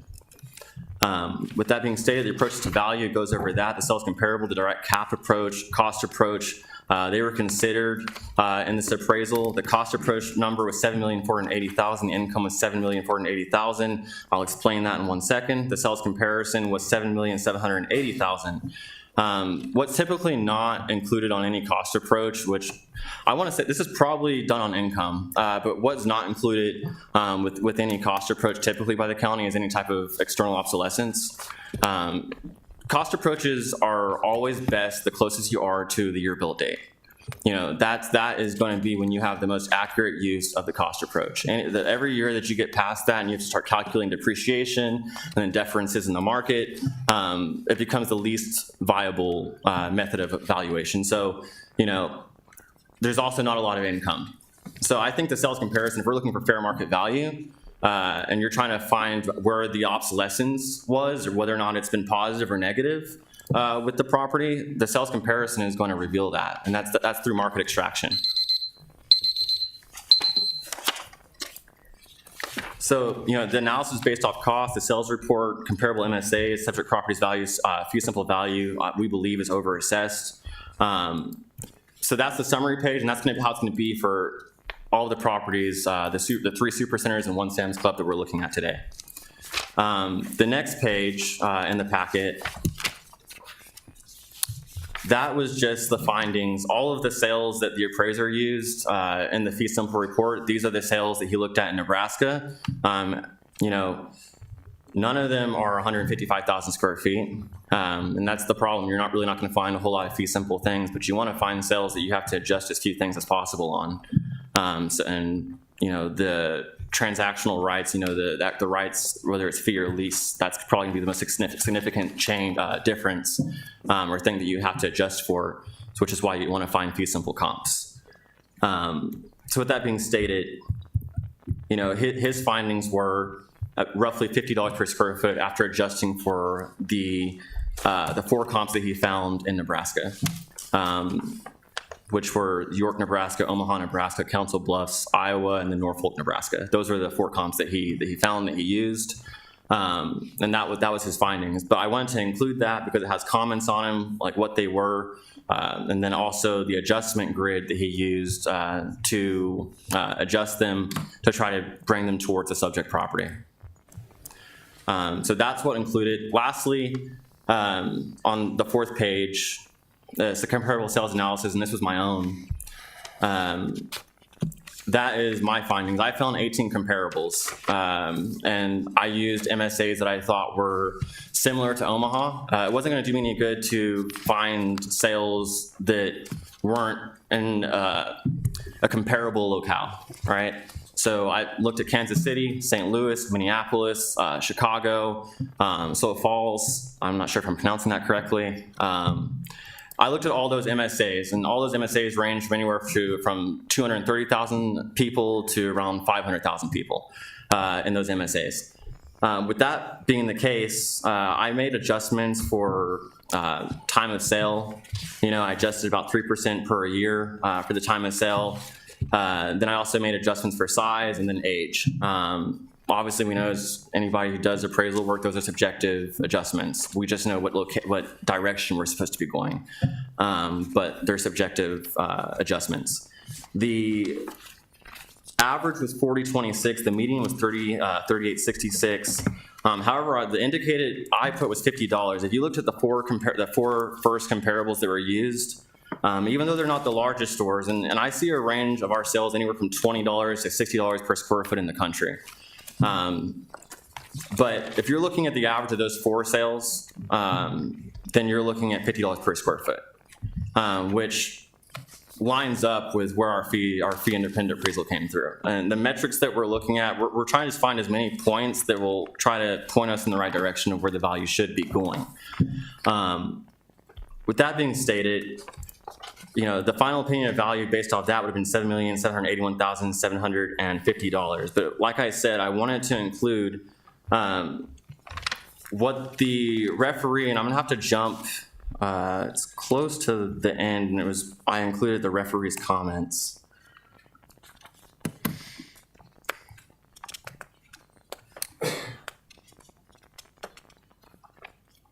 And I want to point out an inconsistency. So for this particular property, the referee, he commented that assessor uses income approach, which is appropriate. I recommend to maintain the current assessed value. Now, the premise is that none of these stores are too dissimilar, right? They're all pretty much cookie cutter. You know, they're big box stores, 150,000 to 210,000 square feet. All the same construction, all built within about 10 years, 15 years of each other. You know, that's not what he said on the other ones, the other three stores. The other three, and this just happens to be the highest one in the county that he made this comment on. With the other ones, he said the protester provided some regional sales. One such comparable is from Omaha, which is the supermarket we just spoke about. It was $68 per square foot in 2023, which is consistent with the current assessed value. And he said, I recommend maintaining the current assessed value. Now, we can't look at those two statements and on the face and think that I'm not seeing it as logical. Because if we're looking at four stores that are pretty similar to each other, now why is one appropriate, or why are the other three appropriate at $68, but the other one's appropriate at $77? You know, and then why are we using a comparable and saying that $68, which was the high of my range, is the best sale, when we have to consider the fact that, you know, the same way that the logic that we use with neighborhood markets, where we're saying that the size difference, it would be appropriate to adjust them up, and the referee commented and he said that he also came in a range that he thought was appropriate, right? So if that should have been adjusted up, you know, we should be adjusting this sale down.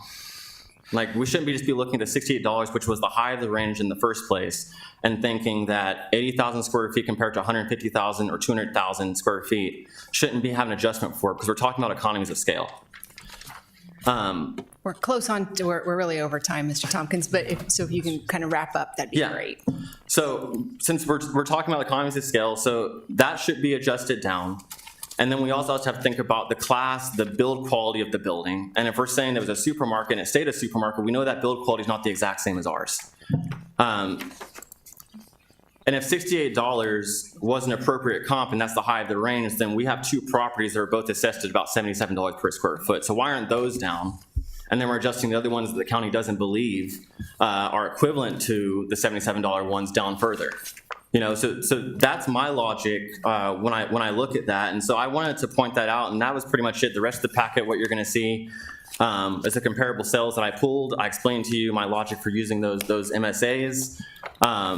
You know, and I also included comparable sales that the appraiser that we hired used out in Nebraska to validate. And the only other thing that I included was a study from 2019 by Citus RERC, which goes over descriptive statistics, and it was a survey of big box sales, the effect that fee simple, that deed restrictions have on these type of big box stores when they sell. And what they found out was that anything over 50,000 square feet, there was a less than 1% difference in the price, the sale price of those buildings when they sold, if they had deed restrictions or if they didn't have deed restrictions.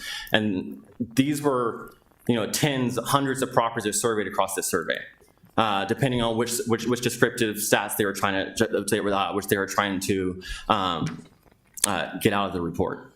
So it also went into the effect of population sizes of certain areas and that effect on the sale prices. So it would be worthwhile reading, I believe, to look at that survey and then look at where their findings came in, and then look at our appraisal that we had, and then also look at the study and the market analysis that I did myself, and then come to your own conclusion.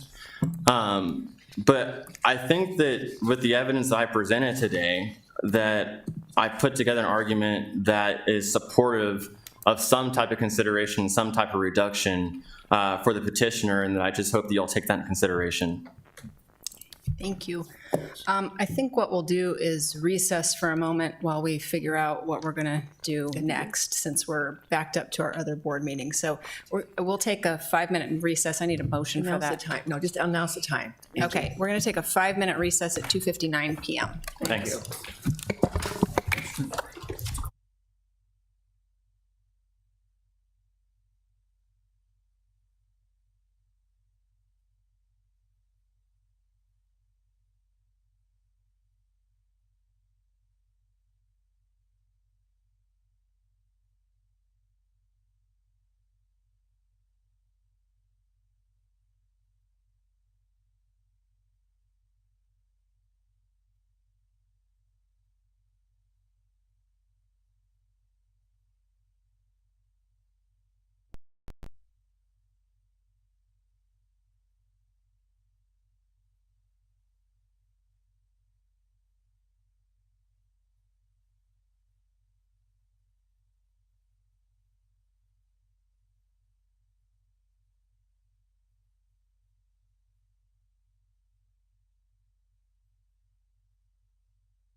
So we are going to convene here at 3:09 PM. We recessed the Board of Equalization meeting that was set for 1 o'clock. We're going to reconvene now at 3:09 PM.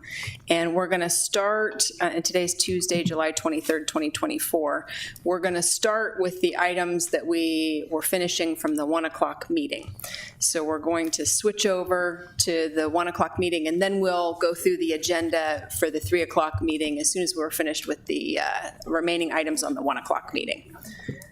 So Deb, let me know when you're ready. Let's go.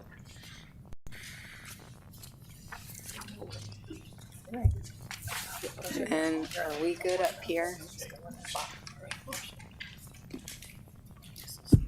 So we last had the last item that we had were the Walmart items that Mr. Tompkins testified about. Do any of the commissioners have questions of anybody on those protests or comments or anything?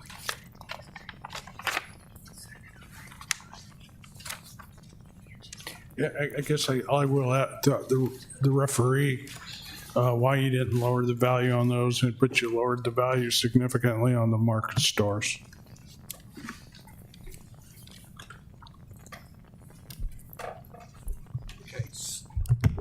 Can you restate that question? Which ones we lowered? Yeah, I was wondering why you lowered the value significantly on the market stores, but not on the big box.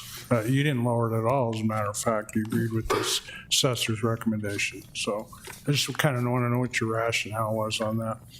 Sure. So with regards to the first two that he had mentioned, I think those were the market stores. We did our own income analysis similar to what the assessor performs, and we just concluded that a change in that value was reasonable. Okay. With respect to the last one, which is the larger Walmart store, we looked through the model, the income analysis that the assessor had done. It seemed reasonable. We then took it a step further, and we were aware of a sale of a big box that we thought was comparable. Frankly, we thought it was more comparable than some of the comparables that were presented here today. And that sold for $68. The assessment was $76. It didn't warrant a significant or even a change, in our opinion. And I was just going to add that arguably that sale is arguably inferior in pretty much every regard. It was about a 95,000 square foot building, so it's already, fairly sizable building, but it was old, it was tired, it was in the, it's the former Shopco over by Oakview. And considering that versus the Wickersham location, I don't, if you're familiar with the two locations, everyone in the room is going to rate one as superior, and that's the one at Wickersham. I mean, as a testament, there's a fast food there that recently sold at one of the highest price points in town. That just distinguishes the differentiation of that location versus Shopco. So the Shopco basically gave really strong reinforcement to the assessed value here. The sales presented in the appraisal, one of the concepts you try to strive is to have comparables to match up, and these were all very, noticeably smaller. And the risk is when you adjust a whole bunch of sales one way, you never know if you went too far or not enough. So you always try to bracket is the ideal. And the appraisals substantially lacked that in terms of the size and the location. I think one other sale was the former Dick's over by Oakview. Again, notably different location. I think they rated it as similar. So kind of demonstrated that maybe someone wasn't quite as familiar with the dynamics of our local community. Thanks. Any other questions on this particular protest or comments? Just one comment. 76 to 68 is pretty significant to me. I mean, that's 10%, right? It is, but when you factor in the locational differences, we were looking at it as a directional thing. And given the superiority of the property that was being assessed, the Walmart, it seemed reasonable that it was slightly above the $68 level that the inferior location property sold for. Yeah, well, I'm only going to point this out because I don't know if you've been around this area for a long time or not, but there was a Walmart in La Vista that stood shuttered for over 2 years because they couldn't find a buyer. So the fact that it resides in Sarpy County versus West Omaha really is irrelevant to me. It's can you resell it? And that's really the true value of the property is what can you get for it? I know we deal with this all the time. People want to complain about their property taxes being too high, but then when you ask them, would you sell your house for what it's valued at? They say, of course not. It's worth a lot more. But I think it's kind of like the paradox is I think it's the opposite when you're talking about big $150,000 stores that really only have one purpose, and that's to be a big box store. So, yeah, and so to your point, a lot of those properties that sell when they go vacant, they sell for conversion to an alternative use. The Shopko did the same thing. It's now a Vista, I believe, gymnasium. So is that a discount then? Because you gotta spend a lot of money to reconfigure, right? Exactly. Any prospective buyer is going to take that into consideration, the additional costs that will be incurred, and that influences the price. Okay, thank you. Okay, if there are no more questions or comments on this particular protest, does anyone want to make a motion? Angie, is it going to stay the same? Because if it is, you'll cover it in your last motion. You're not making any changes. I don't know that yet. Okay, how about this? Does anyone want to make a motion to make any changes to any of the parcels that are listed in our protest list? Kind of hate to ask this, but we have heard about 10 of them. Can we go through them one by one so that I can let you know a good answer to that? Because there's a couple I do, I think. And I've got 3 motions for ones. The gentleman couldn't be here today, but it's based on some of the same arguments that Mr. Patterson presented. Okay. So do you want these in form of a motion? Yes. I'd like to make a motion to adjust all, I'm going to follow that language. I think it's in here. Okay. A motion to adjust all GRT2 classified land to waste and set the value for the land at $285,905.50 with no changes to the improvements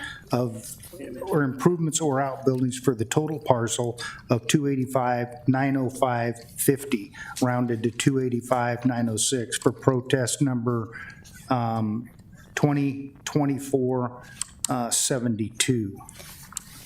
Okay, so that's.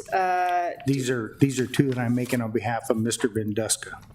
We need parcel numbers, and then I know that we have to have the broken down value for, so the only change there is to land, right? Right.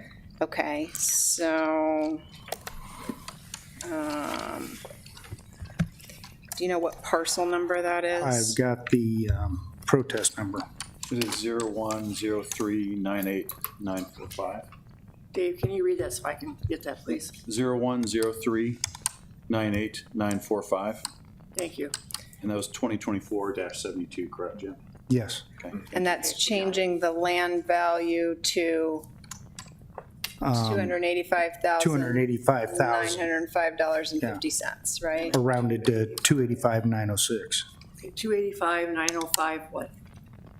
285,906. 906? Okay.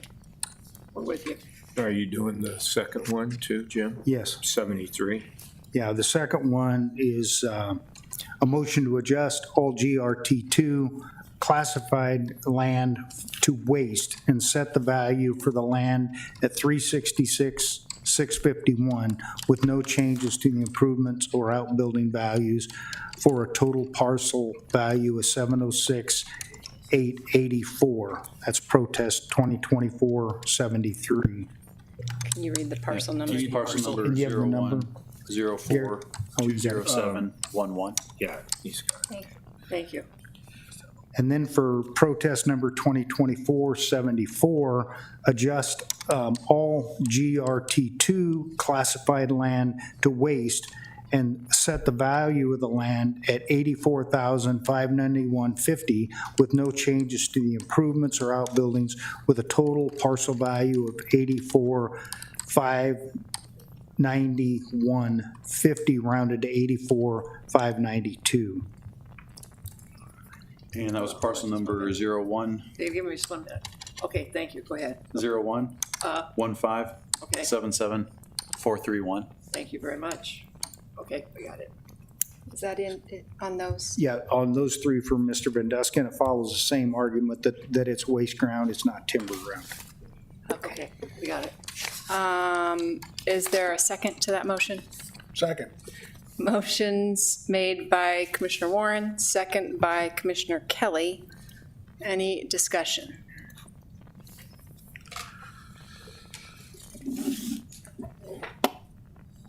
And we vote on those separately, right? I don't have a screen. I don't know. You don't have a screen? Oops. Apparently I just voted for recess. Do what? Hold on, we got one here. Hold on. Okay, on this one, give me a manual, we'll see what's wrong with it. Go ahead. Okay. All those in favor, say, raise your hand. Aye. Okay, And let me put you in. Okay, ayes 5, nays none. no, I'm a nay, Deb. Oh, you're a nay, I'm sorry. Yeah, Hold it's on. okay. You can fix it. Here. Okay, let's get her, okay. Ayes 4, nays Burmeister, motion did carry.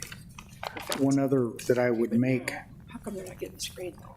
and I don't have all the information. It's here in piles somewhere, for Mr. Patterson's requests. Did you write down the information on those?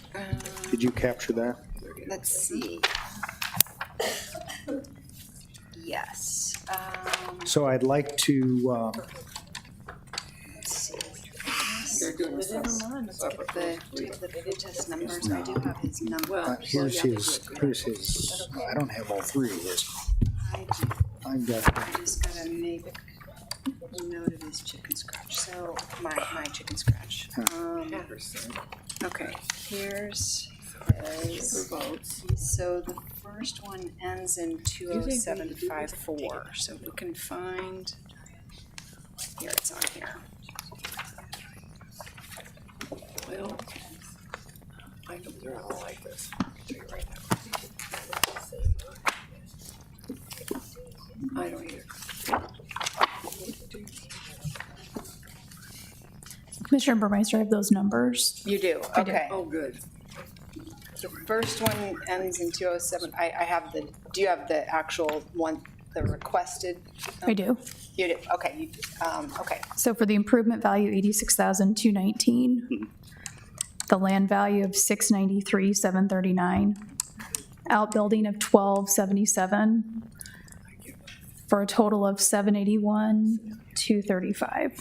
But what's the parcel number? for Parcel number 0104207554. thank you. that? Okay. Wait a minute, zeros. I'm sorry, Bonnie, do the parcel one more time, would you please? 0104207554. Yeah. Okay. Okay, then these, okay. And the second one, I just need, yeah, the, parcel, I think it's Yeah, it 329. it ends in 03329. 0104033329. And I'd like to change the land value to $100,872. $100,872. Improvements to $89,182. Outbuildings 1541, or a total of $191,595.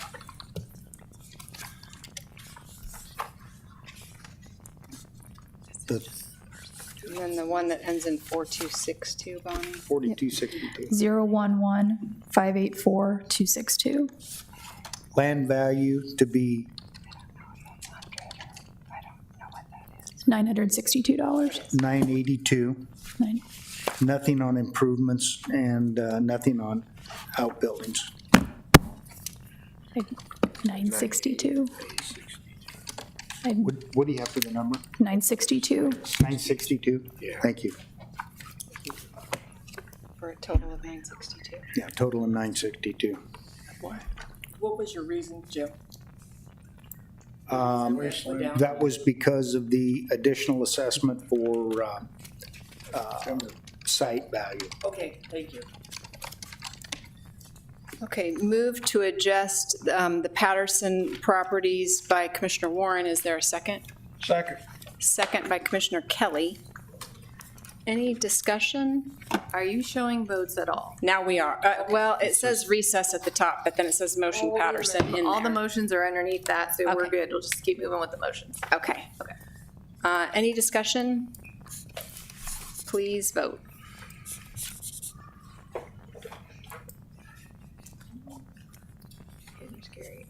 Ayes 4 and against Burmeister. Motion carried. Thank you.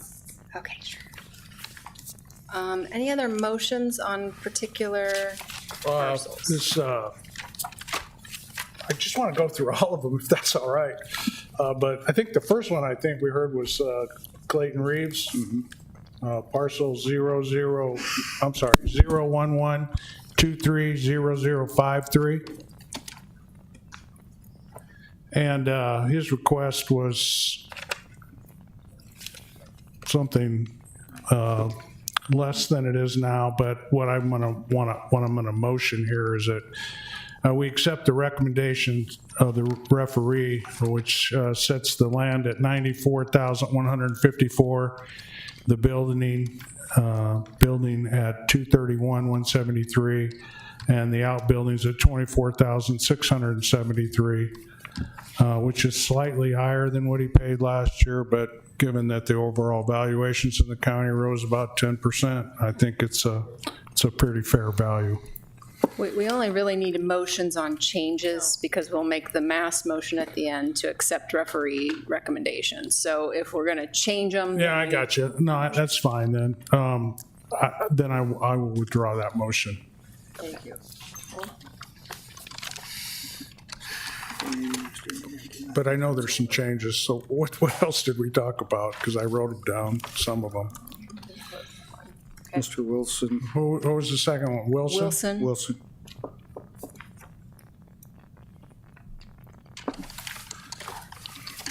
Let me find it.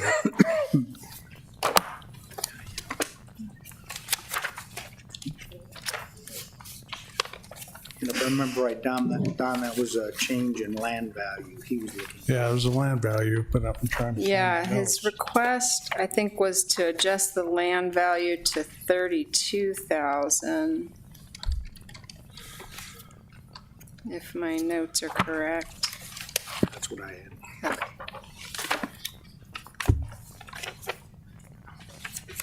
Any motions on the Wilson property? Oh, which number was it again, please? 01062763.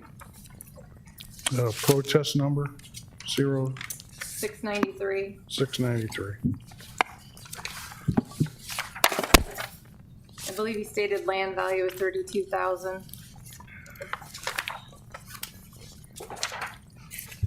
Commissioner Warren, just a small adjustment. It's 010627863. 863.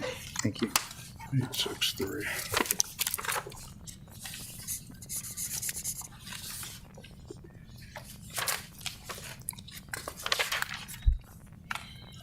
I'll make that motion. Okay. Thanks, Jim. I'll second it. So your motion is to adjust the land value to $32,000? Right. Okay, and moved by Commissioner Warren, seconded by Commissioner Kelly. I can't. Yes. There's two. I did. I don't know if I need to add Jose. Here, let's see what happens. They saw their alphabetical. Yeah. Are you seeing your thing? It's Are you seeing your screen now? What's Is your that? screen up now? Your voting screen? Your voting screen, is it up now? No. Oh, yeah, it was. All right, okay, all Yeah. right. Thank you. It's 863.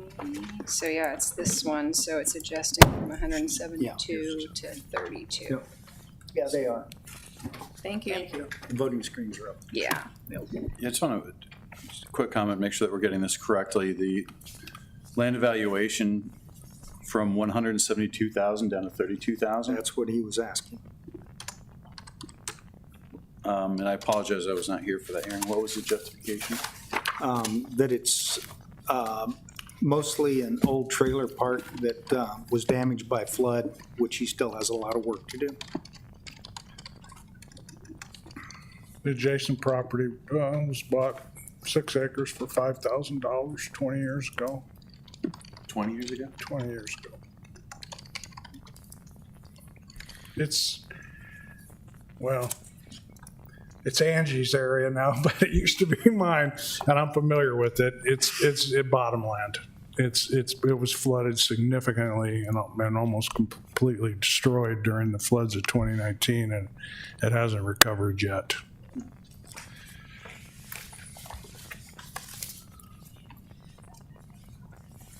Any other questions, comments? I agree this is difficult land. I just am concerned about not having the requisite information to meet the legal requirement is my concern here, which is why I have to vote against it. Please vote. Ayes 2, nays Klug and Burmeister. Motion does not carry. Are we denying? No, it does. You missed me. Oh, I apologize. Motion carried. The next one, Don, was green. Anybody have any motion on green? Green. Is that what you I said? had that he was going along with the Yeah, referee's that's right. He was recommendation. He accepting went the up full the referees. value. He agreed with the. Yeah, we'll get that later. Okay. And then was there another one? Then there was Mr. Patterson. I think that's it. You And then the Walmart. Patterson and Walmart. Tompkins. Walmart Okay. properties, right? Right. Any motions on those remaining Let's ones? see, he wanted to accept the referee's recommendation on the markets, First but one. contested significantly different. I don't know enough about commercial real estate to know if I could, I mean, I gotta accept the guidance of the referee on it because I don't know enough about commercial property, especially big box stores and strip malls. Yeah, agreed. These are difficult because we somewhat rely on our experts, and if we don't have the ability to do it in the legal guidance, then they come back down from Turk, and that's, I know, frustrating for people too. So it's hard decision making. I'm sorry, Commissioner Klug, did you have a question? Do we just need to make a motion to approve the remaining recommendations? We will, yeah. If nobody has any other motions on these remaining ones or any others, then we need to So we're done. follow our script on the last one. Yeah, we gotta find it too, Angie. Hold on just a minute. Are you there? Are we there? Okay, we're ready when you are. Okay, if there are no other changes, then we need a motion to accept the referees and/or So accessories. moved. Second. Oh, go ahead, Dave. Wait, who moved it? Don. Okay, Commissioner Kelly moved to accept the referees and/or assessor's recommendation as to assessment on the 2024 property valuation protest 2024-1 through 2024-939, excluding withdrawn protest 2024-66 and 2024-601 on residential, commercial, and/or rural properties as presented to the Sarpy County Board of Equalization, with the exception of the changes previously addressed above. And who seconded it? I see. And Commissioner Klug seconded it. Any discussion? Please vote. Ayes 5, nays none. Motion carried. Okay, We're done now. Then do we go over to the other agenda? Back to your other equalization. We gotta finish, no, you can't you can't do this. Gotta recess this first, though. Well, that's my question. Yeah, let's recess this till. Do we flip over and then I recess? Yeah, once The you're whole done thing? with the whole BOE thing today. Okay, sounds good. Okay, so we're going to move over to the regular Board of Equalization meeting. Assuming we can all get there.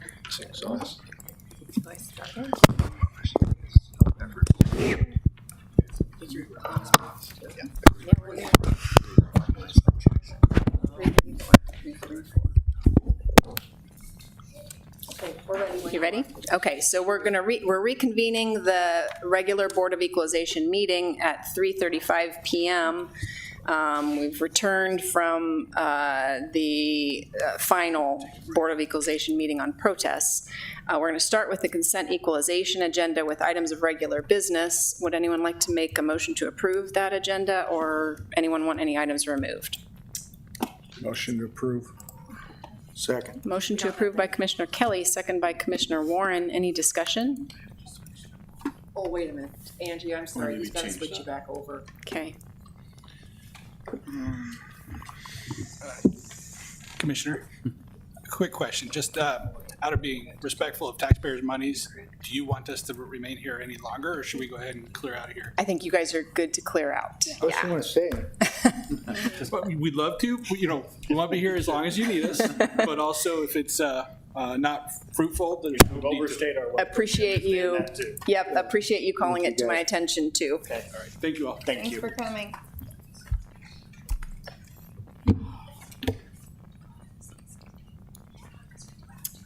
Well, we got three of them. That's easy. I can do it. Is anyone here for general public comment not on a specific published agenda item? Nope, thank you.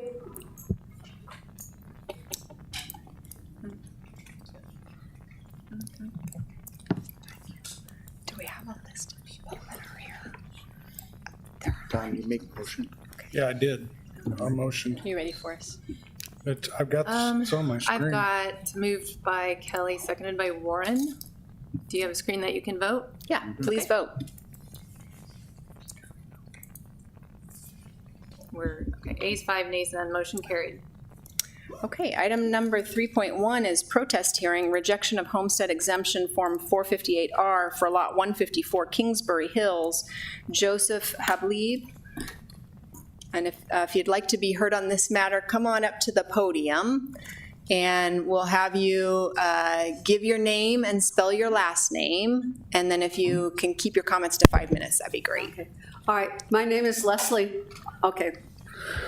You can pull it down off there, I think, Down if you want. Yeah. I'm short. Okay, my name is Leslie Halbleib. It's Halbleib. I'm here for my husband, Joseph Halbleib. Right. This is about, he was about his homestead exemption, and he was just received his 100% disability. In other words, I'm also his POA, and just received the homestead application we filled out, and I have a letter that says that he was honorably discharged, plus his 100% disability rating this is to certify that. So do you need that letter here? I don't think so. I think we've got your information in the record, and I understand from talking with our county attorney that we can extend that deadline. So I'm just going to make a motion that we extend the deadline. Second. Any discussion? Which means you'll get the homestead exemption. Okay, I'm sorry, I'm hard of hearing, okay. It's okay. We have the ability in your case to extend the deadline so that your filing is timely. And Okay. so when we have that ability, which isn't always, but thankfully in your case, we have that ability, we try to do that so that it can be timely filed for Okay. you. All right, So you win. You win. so we got it? You win. All right, thank you very much. Is that all you need from me? I believe so. Annie, am I missing something? You can approve the application as well. Right. Oh, okay. Then I'll amend my motion to extend the deadline and approve the application. Second. Okay. Moved by Commissioner Burmeister, seconded by Commissioner Klug to amend and accept the application. Any discussion? I'm stuck on. There they go. Okay. Please vote. Okay, they're coming. Ayes 5, nays none, motion carried. Thank you for coming in, Mrs. Hoglieb. Your application was approved. Okay, all right, thank you. Thank you. Item number 3.2 is protest hearing, rejection of homestead exemption form 458R for Lot 58 Blackhawk, Catherine Radosta. Is anybody here on this one? Okay, I don't see anyone here, but we do have the application in the file. Does anyone want to make a motion on this one? Motion to extend the filing deadline and approve the application. Second. Motion to extend the filing deadline and accept the application made by Commissioner Kelly, second by Commissioner Mixon. Any discussion? Please vote. Ayes 5, nays none, motion carries.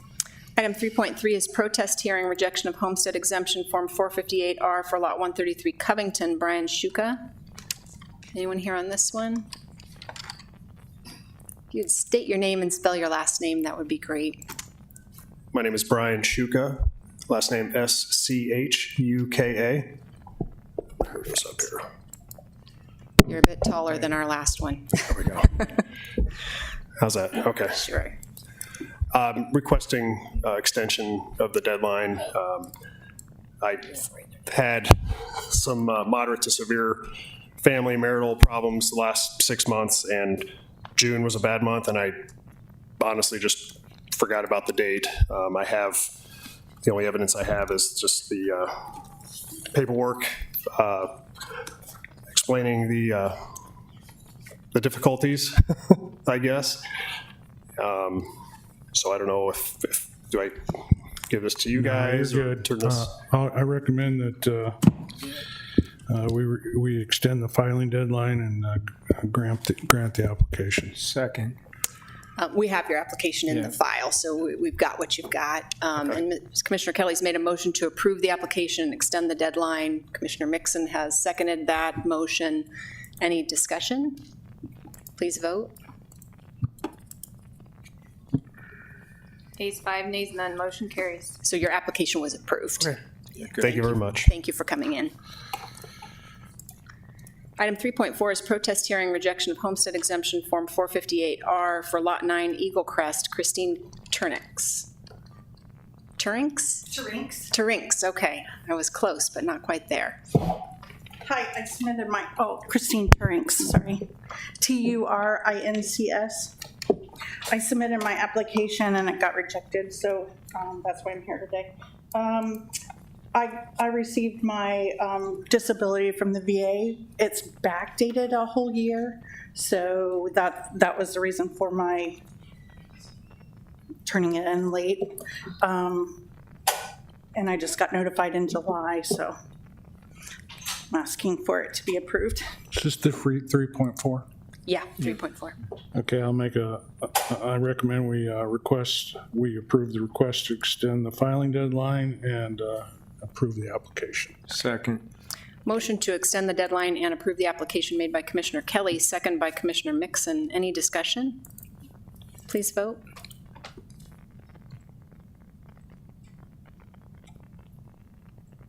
Commissioner Kelly, are you on? Sorry. Ayes 5, nays none, motion carries. Your application was also Thank you. approved. Thank you for coming in.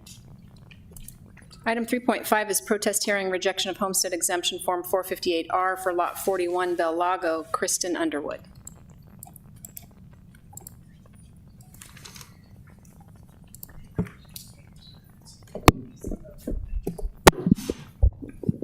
Hello, my last name's Underwood, Underwood, first name Kristen. I am requesting an extension for my filing due to the fact that I separated from active duty in May of 2023 and just finally got my VA claim closed out on July 2nd. I did actually check on July 1st. I even have the letter that has me at 90% July 1st and then 100 permanent in total on July 2nd. And so I reached out to the VSO and this went ahead and filed, and then now I'm just here for the hearing. So I do believe you guys have my letter that has all the information. Motion to extend the deadline and approve the application. Second. Motion to extend the deadline and approved by Commissioner Kelly, second by Commissioner Mixon. Any discussion? Please vote. Ayes 5, nays none, motion carries. Your application's approved. Thank you for all so coming much. in. Item 3.6 is protest hearing rejection of homestead exemption form 458R for Lot 119 Lakewood Villages, Bobby McGlown. Don't see anyone coming forward. We do have the information on this one. Make a motion to approve the request to extend the filing deadline and be granted and the application approved. Motion to extend the deadline and approve the Second. application by Commissioner Klug, second by Commissioner Kelly. Any discussion? Please vote. Ayes 5, nays none, motion carried. Item 3.7 is protest hearing rejection of homestead exemption form 458R for Lot 215 Terra Heights, Tisa McKim. I don't see anyone coming forward on this one, but we do have the packet of information. Motion to approve. Second. Motion to extend the deadline and approve the application by Commissioner Warren, second by Commissioner Mixon. Any discussion? Please vote. Ayes 5, nays none, motion carried. Item 3.8 is determination of reassessment value for Form 425 report of destroyed real property from Victoria Mosley, parcel 011-251-751, Dan Pittman, assessor.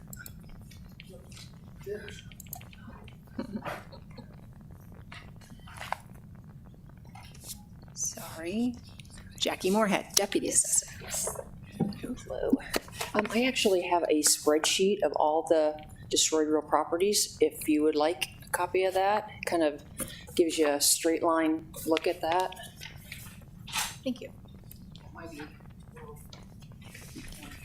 Thank you, Jackie. If you read it, it's small print, so I apologize. We should have submitted it to you initially, but I ran out of time. Thank you.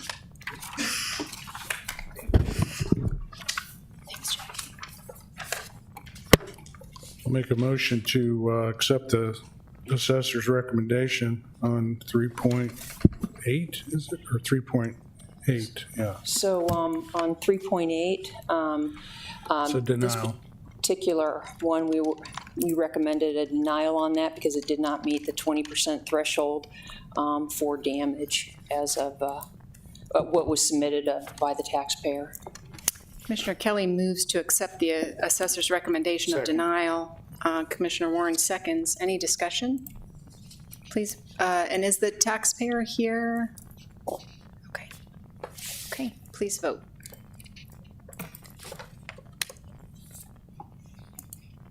Ayes 5, nays none, motion carried. Item 3.9 is determination of reassessment value for Form 425 report of destroyed real property for Adam Aw, parcel 112-64772, Jackie Moorhead, deputy assessor. We recommended granting this reduction. It did exceed the 20% as per submitted by the taxpayer. Motion to approve. Second. Motion to approve the assessor's recommendation by Commissioner Kelly, second by Commissioner Klug. Any discussion? Please vote. Ayes 5, nays none, motion carries. Item 3.10 is determination of reassessment value for Form 425 report of destroyed real property for Pat and Kelly Kuba, parcel 010-753-761, Jackie Moorhead. based off the information that was submitted by the homeowner, we actually recommend denial on this because it did not meet the 20% threshold. Motion to approve. Second. Is the taxpayer present? Motion to approve the assessor's recommendation by Commissioner Kelly, just second by Commissioner Klug. Any discussion? Please vote. Ayes 5, nays none, motion carried. Item 3.11 is determination of reassessment value for Form 425, report of destroyed real property for Tony and Lisa Colby, parcels 010-350-381. Jackie Moorhead, Deputy Assessor. Based on the contractor bid that was submitted by the homeowner, it did exceed the 20% threshold, and therefore we recommend granting this. Motion to approve. Second. Motion to approve by Commissioner Kelly, second by Commissioner Warren. Any discussion? Please vote.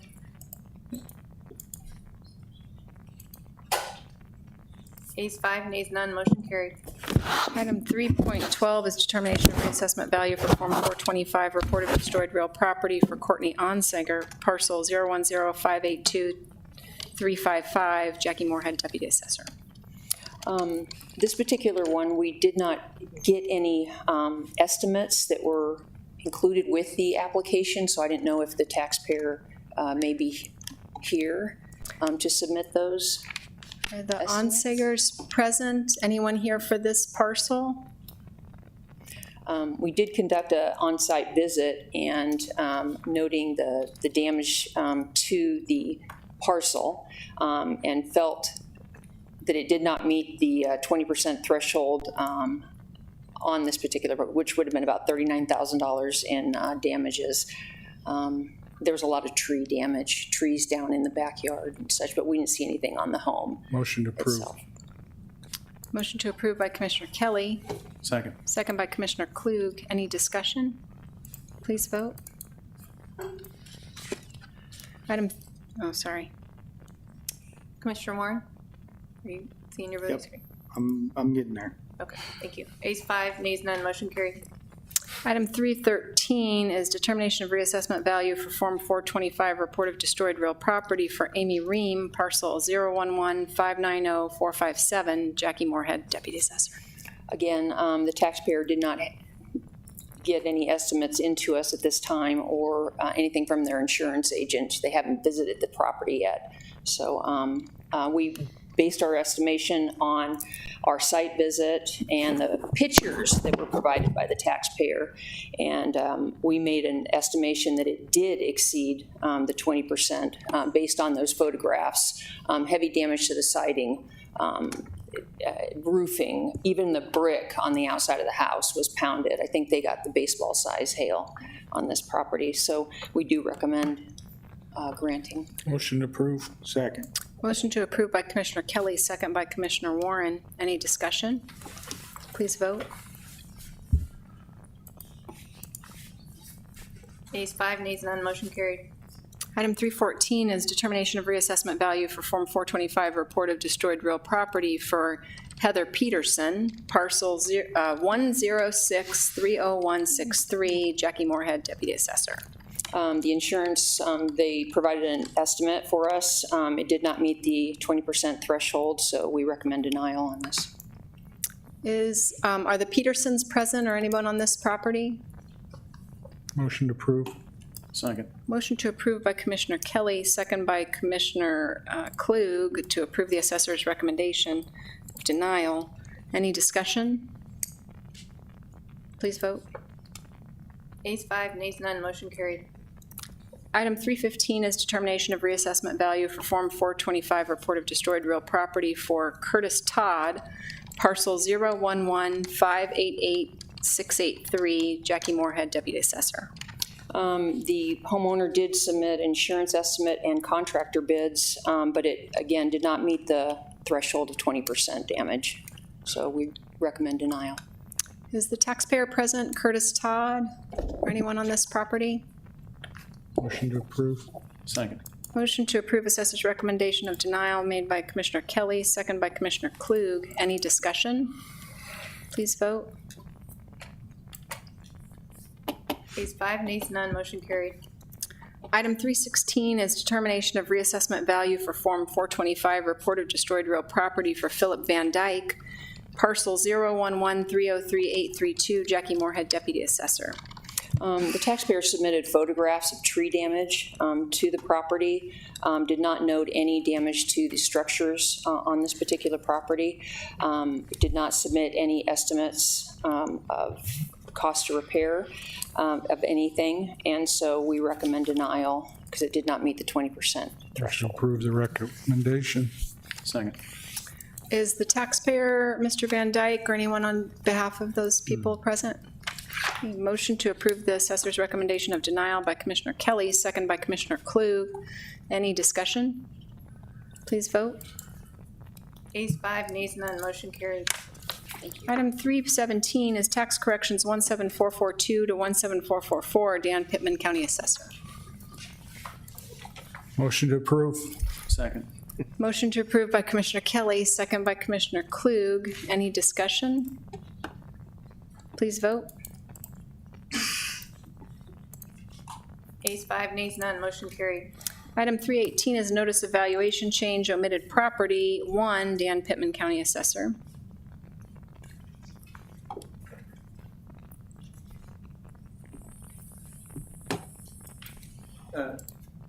Trailer park is just one property. Any questions on that? Motion approved. Second. Motion to approve by Commissioner Kelly, second by Commissioner Klug. Any discussion? Please vote. Ayes 5, nays none, motion carried. Item 319 is notice of valuation change 456 approvals 123, Dan Pittman, County Assessor. Motion to approve. Second. Motion to approve by Commissioner Kelly, second by Commissioner Klug. Any discussion? Please vote. Ayes 5, nays none, motion carried. Item 3.20 is notice of valuation change under overs 6, Dan Pittman, County Assessor. Motion to approve. Second. Motion to approve by Commissioner Kelly, second by Commissioner Klug. Any discussion? Please vote. Ayes 5, nays none, motion carried. Okay, it is now 3:56 PM. I'll make a motion to recess as the Board of Equalization for all residential, commercial, and rural properties with or without improvements, subject to the call of the chair, anytime through 4:45 PM, July 25th, 2024. Should the chair not reconvene prior to that time, then this board shall be adjourned effective at the close of the business day, July 25, 2024, at 4:45 PM. Is there a second? We're gonna do this manually, because otherwise we have to flip that screen back to every meeting again, so. Okay, is there a We'll just second? do it manually. I'll second. Who was the motion by? Angie and Moved by Burmeister, seconded by Klug to recess. how many A's? Any discussion? A. A's, 5 nays. 5 A's, yeah. Motion How's carried. that? All right, Now, let's go back. now we're back to the Board of Commissioners. Okay. Okay, we're good, Angie. Okay, welcome to the Sarpy County Board of Commissioners meeting. We have, let's see, it's now 3:57 PM on Tuesday, July 23rd, 2024. We have present today Commissioners Kelly, Klug, Warren, Mixon, and Burmeister, along with our County Administrator Bonnie Moore and our County Clerk Deb Hotelling. We have a period here for public comments. I understand no one has signed in for public comments. Is there anyone present who wanted to sign in for public comments? I see none. So we will start with awards, proclamations, and presentations, starting with item 4.1, Resolution 2024-203, nominees 5 for the 2024 Merit Award for Exceptional Job Performance and Service to Sarpy County, Don Kelly, County Commissioner, who's our Merit If you Commissioner. don't mind, I'm going to go down. You guys are welcome to join me.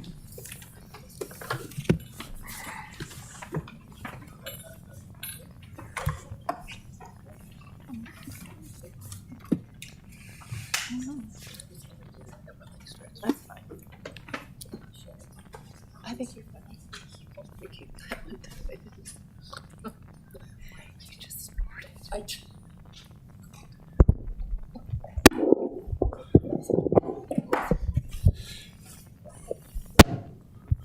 Good afternoon, everyone.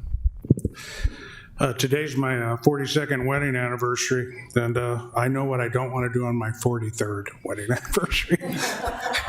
Sit through 3 hours of Board of Equalization, but nevertheless, we're moving on to more fun and favorable topics. So today we're here to this is an inaugural event for the county. We're going to recognize the strongest performers in the county through a merit award program. And, recognizing strong performers is important to an organization. I think it's also important to the individuals to know that their work performance is noticed, that it's valued, and that it's appreciated. The merit award was established by the county board, these 4 individuals and myself last year, as an incentive award system to recognize employees' work performance and the contributions they make to county government. The top 2% of the county workforce can be recognized every year for this award. And today we have a few less than the top 2%, but they're very, very great awardees. The goal of the merit award is to recognize those who exceed expectations in service and innovation, in teamwork, leadership, and the expectations of their position. The awardees we honor today have certainly distinguished themselves in that performance of their jobs over this past year. I want to thank my colleagues on the board for getting this process started. I probably more specifically want to thank the one person I think I could pin the rose on that was instrumental in this thing becoming a reality, and that's our HR director, Mary Davis. She put in a lot of hours of work to make this all happen, and so thank you, Mary, publicly for everything you've done. And then I'd also like to thank quite a number of colleagues that sat in on the process, the selection process, and reviewed all the applications and made the tough calls of those they thought were truly the most deserving. It took a lot of personal time and hours to do that, and they contributed it without hesitation. I know that the awardees that are going to get recognized today are going to appreciate it, the recognition from the board and their supervisors, but I think more importantly, they're going to appreciate the 3% bonus they're going to get in their paycheck soon as our way of thanking them for their service to Sarpy County. So now I'd like to invite the supervisors and the awardees up so the supervisors can say a few words about each of them, and let's get them some awards and some money. Come on up.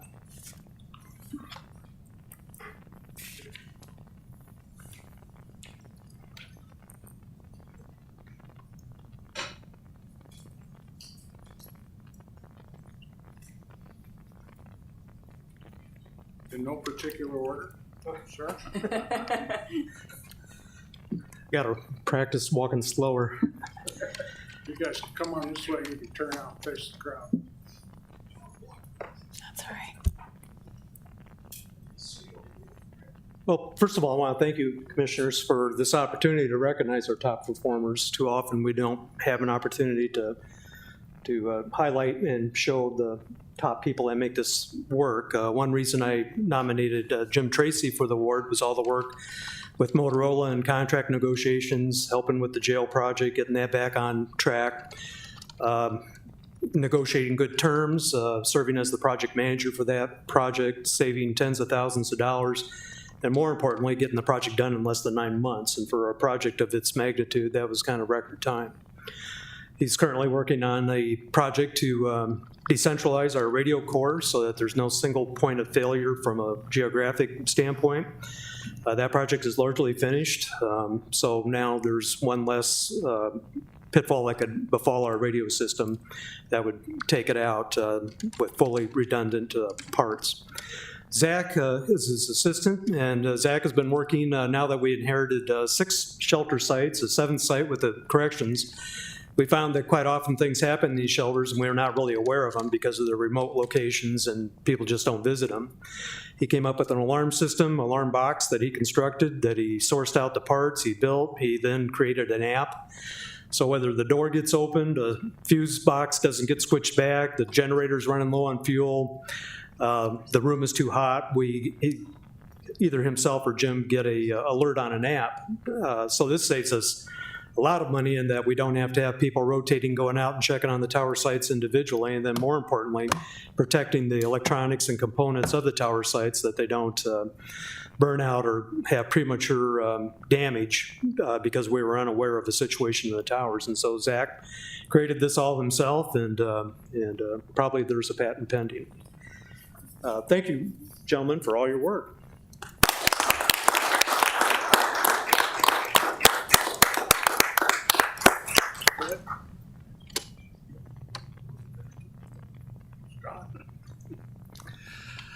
Well, thank you, Commissioners, for allowing me to be here to present to Robert Canning, the Merit Award winner award this year. Robert has been a longtime member of our technology services team. And, ironically, Rob will have 18 years with the county tomorrow, so congratulations, Rob, on your service to the county. Rob embodies what a true technology professional is in everything he does. Whether it's providing technology expertise, leadership across the county to the cities that we serve through various agreements. This past year, Rob has led and been part of two very large technology projects to upgrade our infrastructure and our network equipment across the county. Has done a tremendous job there working across the team on those projects. In addition to that, Rob, day in and day out, exceeds customer expectations with the level of service he provides. He's available, all hours of the day and evenings to provide that service to the county and to the city. So, and then the last thing that I would say is Robert does a great job of just really developing, coaching, mentoring folks on the team. Robert's expertise really does help develop future technology professionals across the county. So thank you, Rob, for everything you've done.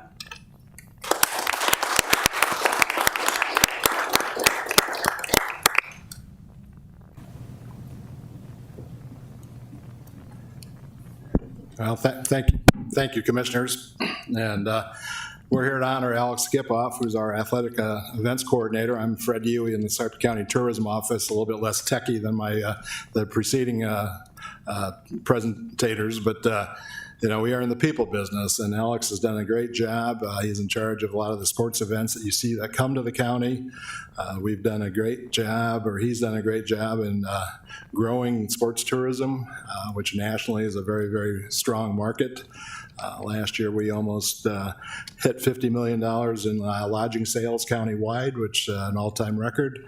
And Alex has been recognized by his peers as being elected of the president of Sports Nebraska, which is the consortium of convention visitors bureaus and sports commissions across the state. So another recognition for you, Alex. And the last few years have been a little rough in the tourism business with the pandemic, but I think we've recovered, and he is a large part of it. He's the epitome of a see a need, meet a need type guy. So, Alex, congratulations.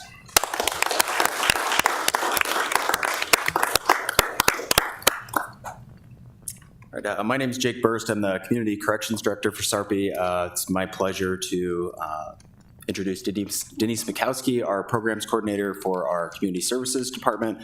Real quick, also want to thank the Board of Commissioners. Thank you, Mary, for your work on this so much. Denise has been with the county since 2007. Does that sound right? In 2012, Community Corrections was fortunate enough to have Community Services brought under our umbrella. So I've known Denise since about that time. And she's always been somebody who's been, she's competent, she's dependable, she's a professional. So in the last year, our Community Services program went through some personnel challenges. Denise's program is she has a counterpart. It's a two-person team. The other employee, who is highly experienced, highly valuable, left the county just to pursue other endeavors. And we just ran into some challenges with filling that role with the right person. And during that time, Denise was just, her determination and time management was on full display, and she did a great job. I'd like to highlight her problem solving. She's an excellent problem solver. We ran into some call them challenges with the problem solving courts, just with they started utilizing community service hours in lieu of incarceration for program sanctions.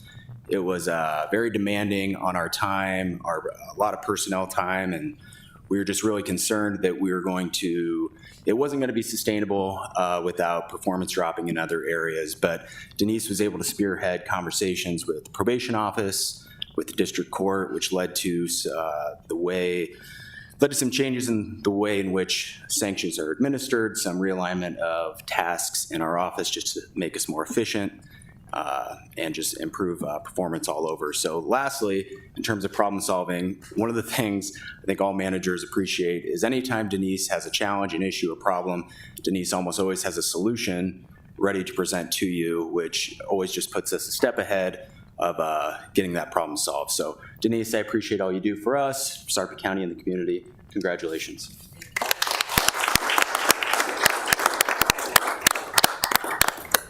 Just one alibi. I forgot to recognize the leaders that nominated these outstanding people for these awards. That tells me that you guys have visionary leadership and you're doing the right thing. So thank you for that. If we could, though, let's get our award winners right up here up front, and so we can get a picture of the inaugural class of merit award winners. Thank you for your service to the county. You're awesome public servants.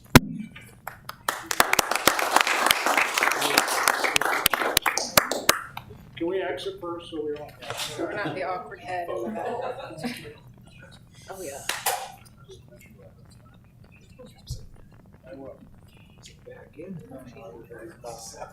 Yeah.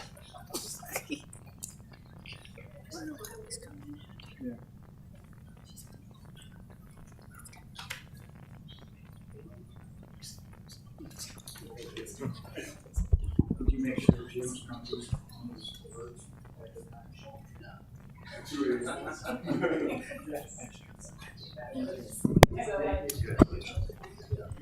Anything after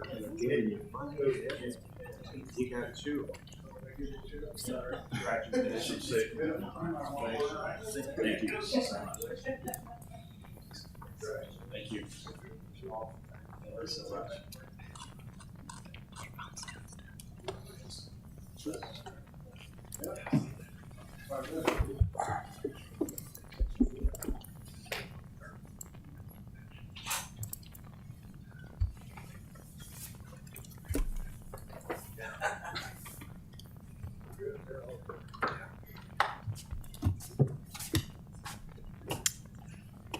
That's a resolution, so I think we need a motion from you, Commissioner Kelly. Is that enough? Okay, I'll move to approve then. Oh, I'm sorry. You were asking for a motion to approve that? Yeah. Oh, yeah, of course. Okay, Commissioner Kelly moves, I'll second to approve that resolution. Please vote.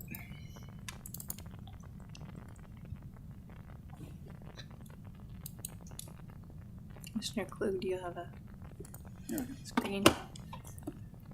Ayes 5, nays none, motion carried. Item 4.2 is Resolution 2024-202, Years of Service Recognition for Employees who have served Sarpy County for milestone years 5, 10, 15, 20, 25, 30, and 35 during the 2023 to 2024 fiscal year. And Mary Davis, HR Director, put that item on the agenda. We just want, as a board, to recognize our employees who've dedicated milestone years of service to Sarpy County. We have quite a few of them, and on behalf of the board, I just want to say that we're truly blessed to have so many amazing employees in Sarpy County. We've have many employees that have dedicated a significant number of years working here, working hard, and who are dedicated to public service here in Sarpy County. We're grateful to have you, and thank you for your service and dedication, and I'm honored to be able to serve with you in this capacity. So thanks so much for all you do. I'll make a motion to approve that resolution. Second. Motion to approve by Burmeister, second by Klug. Any discussion? Please vote. Ayes 5, nays none, motion carried. Item number 5 is Commissioner Administrator announcements and comments, starting with Commissioner Mixon. None. None. No comments, thank you. All right, item number 6 is... Commissioner Burmeister, I have one thing. I'm sorry. Oh, yeah. Oh, I'm On sorry, comments. Bonnie, I No, skipped that's you. okay. So on Friday with the CrowdStrike disaster that was, our tech team kind of moved swiftly in coordination with our outside our partner, Fortress by Sentinel. So I just want to publicly thank that team for their quick work, which helped minimize any disruptions in the county and really just kind of kept us moving along. So thanks to Scott and his team. Absolutely. Perfect. On to item number 6, the consent commissioner agenda. Anyone want to see any items removed or a motion to approve? Motion to approve. Second. Motion to approve the consent agenda by Commissioner Warren, second by Commissioner Mixon. Any discussion? Please vote. Ayes 5, nays none, motion carried.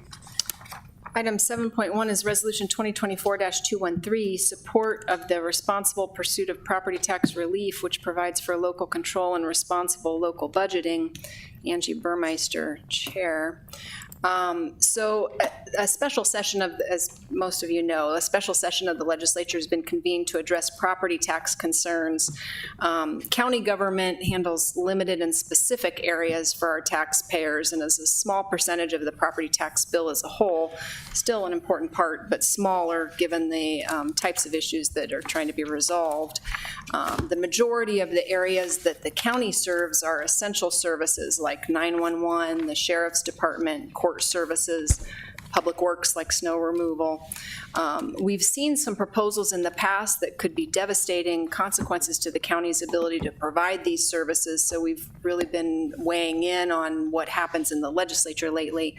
And we've had good discussions with our senators to better explain the county budget and the services the county provides, along with the constraints imposed on the county by state unfunded mandates. This resolution is to set forth this board's support of property tax relief measures that responsibly take into account the unique circumstances of county government, that allow the local control that our taxpayers support, and to set forth the information that is specific to the county that the legislature needs in order to make sound decisions that allow the county to continue to provide essential services. So I'll make a motion to approve the resolution.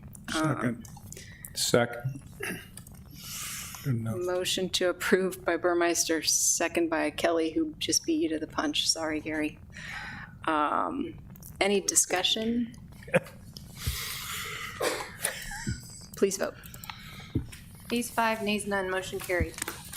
All agenda items having been finally addressed as published, the Board of Commissioners is adjourned. I'm going to make a motion. Recognition. Motion.